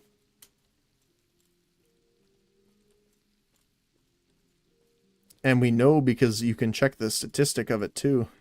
Yeah, murder count. There's only very few steal from you guys on purpose. Well, yeah, unfortunately you're always going to have those guys, and, you know, there isn't much you can do other than, I mean, you can try and warn people, you know, to kind of protect them a little bit, especially in a game where, you know, it might not be as common of a thing. Like, that was a big thing in EVE Online, was actual corporate espionage, or just, you know, a big example would be what they used to do is fly them into asteroid fields and get them to fire at a particular enemy, which was like a scout. And he's like, oh yeah, you can totally take this guy. But what happens is when you destroy that scout, you get marked for like an hour, and this like super powerful faction ship will always warp in and just absolutely obliterate you. So that's an example of it. So you kind of just have to try and inform people and protect them, I guess, to some extent, until they get past that initial learning curve. So, especially if they're not used to some of the more common, schemes or ways that people do it in a game when they're new.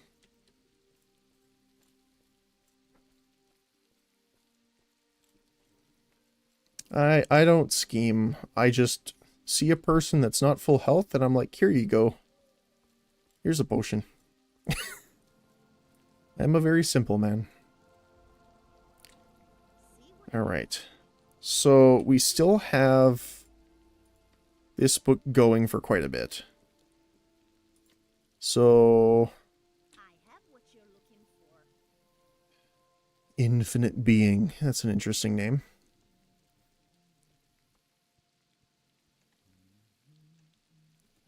So the next one were not pets. So herding is what we need.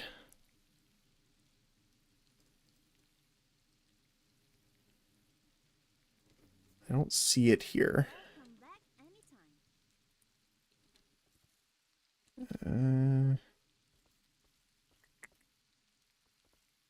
See what I have for you. Investigation, taming.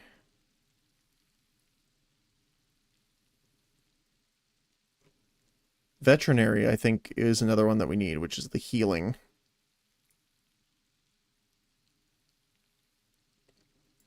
Herding is for multiple pets, but you need creature control to increase the pet points. Yeah.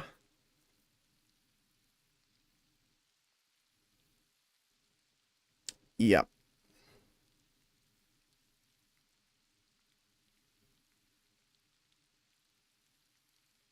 Okay.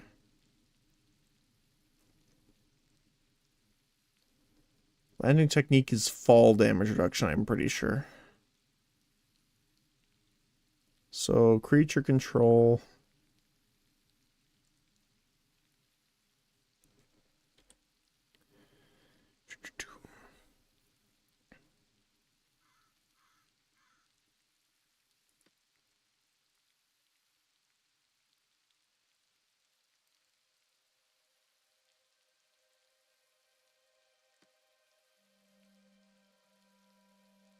So the thing is, without herding, I believe that's... If we get herding, we should be able to still mount the horse.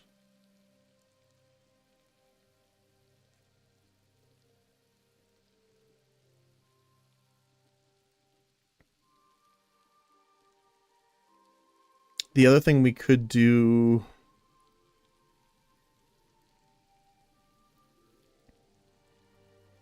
We kind of want to also level up our mental offense for more healing and damage and stuff with our spells as well.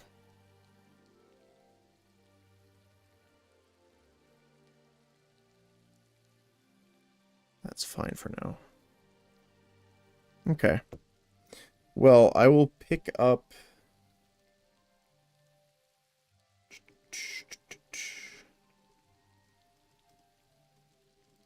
Wait, where...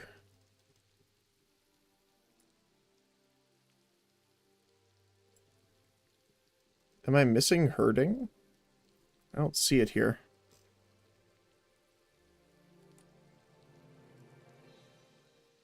Hey, Pierce, thanks. Appreciate it. Some books aren't available in Haven. I think herding is one of them. Oh, okay, that's unfortunate. So I guess creature control, herding is on the mainland. Okay, gotcha. So I guess creature control would probably be our best one then. Just because that'll be the only way to get it up. So what I'll do is I'll buy this now, so that when I log in next time, I'll activate it right away. Please come again. Thank you, sir. I forgot I put my pets in the stable for a moment, and I looked around, and I'm like, oh no, where are they? Same with advanced creature control. Okay, cool. Good to know. And advanced creature control is the up to 100 pet points, right? because I think 100 is your max. Unless there's like an item or something I'm not familiar with that gives you bonuses. Because even with maxed intel. Okay. Because now, I think I'm remembering this correctly. Didn't Psyche used to give you extra pet points? Did they remove that?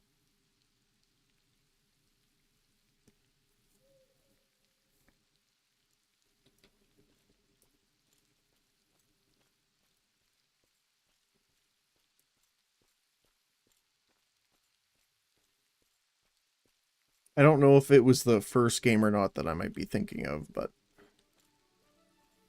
it's been a while, to be honest, since I played Mortal 1, so... It was a Mortal 1 thing? Okay. Okay, I couldn't remember. Because that was a reason to up your Psyche as a tamer, was so that you could increase your pet point capacity. And, like, that was one of the few ways of getting, oh, what was it? Not the bear. It was one of the insect warriors, I think. Something like that. Because it was like, you needed a certain amount of pet points because it couldn't be dominated. Oh my goodness, it's so long ago, I'm trying to remember, but... Can't recall. This is a skinny fucking Thursark.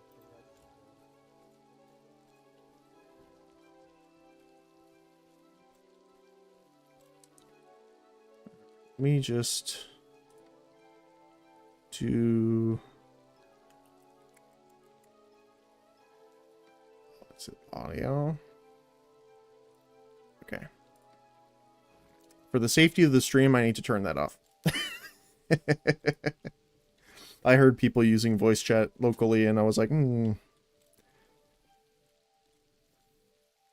That's a spicy meatball. Alright. So for next time, we're going to read this. And we're going to go back and probably do more of the Archer quests.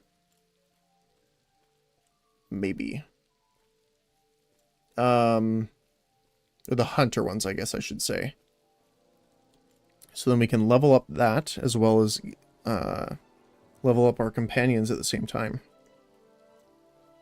Because I'm assuming they get experience passively from the skill, but they also gain experience for, combat, right? I'm assuming.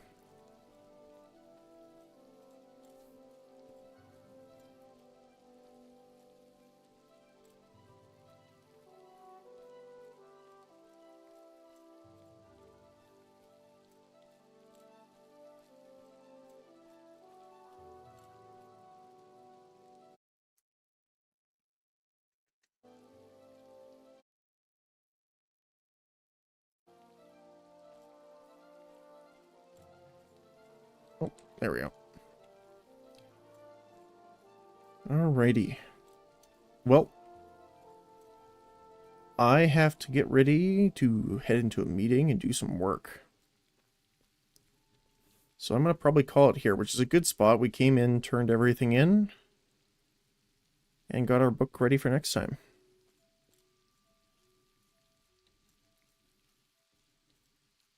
So thank you for all the people that came in. Appreciate all the help today.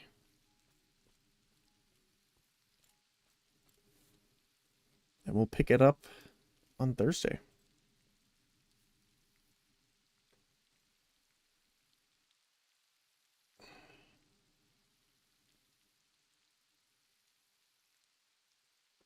You too, Skibba.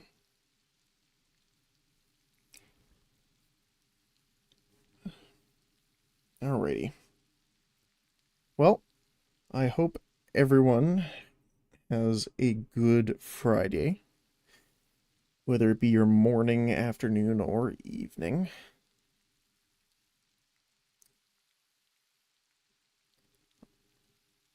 for all the new people. I do have the schedule up on the Twitch channel, although it's gonna get tweaked a little bit. But the overall schedule itself will be the same. I start around 9 o'clock Pacific. Stream 2 games, each for about 4 hours. And I generally try and keep the same game in the same days as much as possible. So then, you know, you have a spot if you only like a specific game. So thanks again, Nick. Thanks again, Kill Sigil. Appreciate you guys. Burrs as well. Have a good weekend. All right. Well, again, hope you guys have a good Friday, whatever time zone you might be in. And I'll see you guys tomorrow. Have a good one. Bye-bye.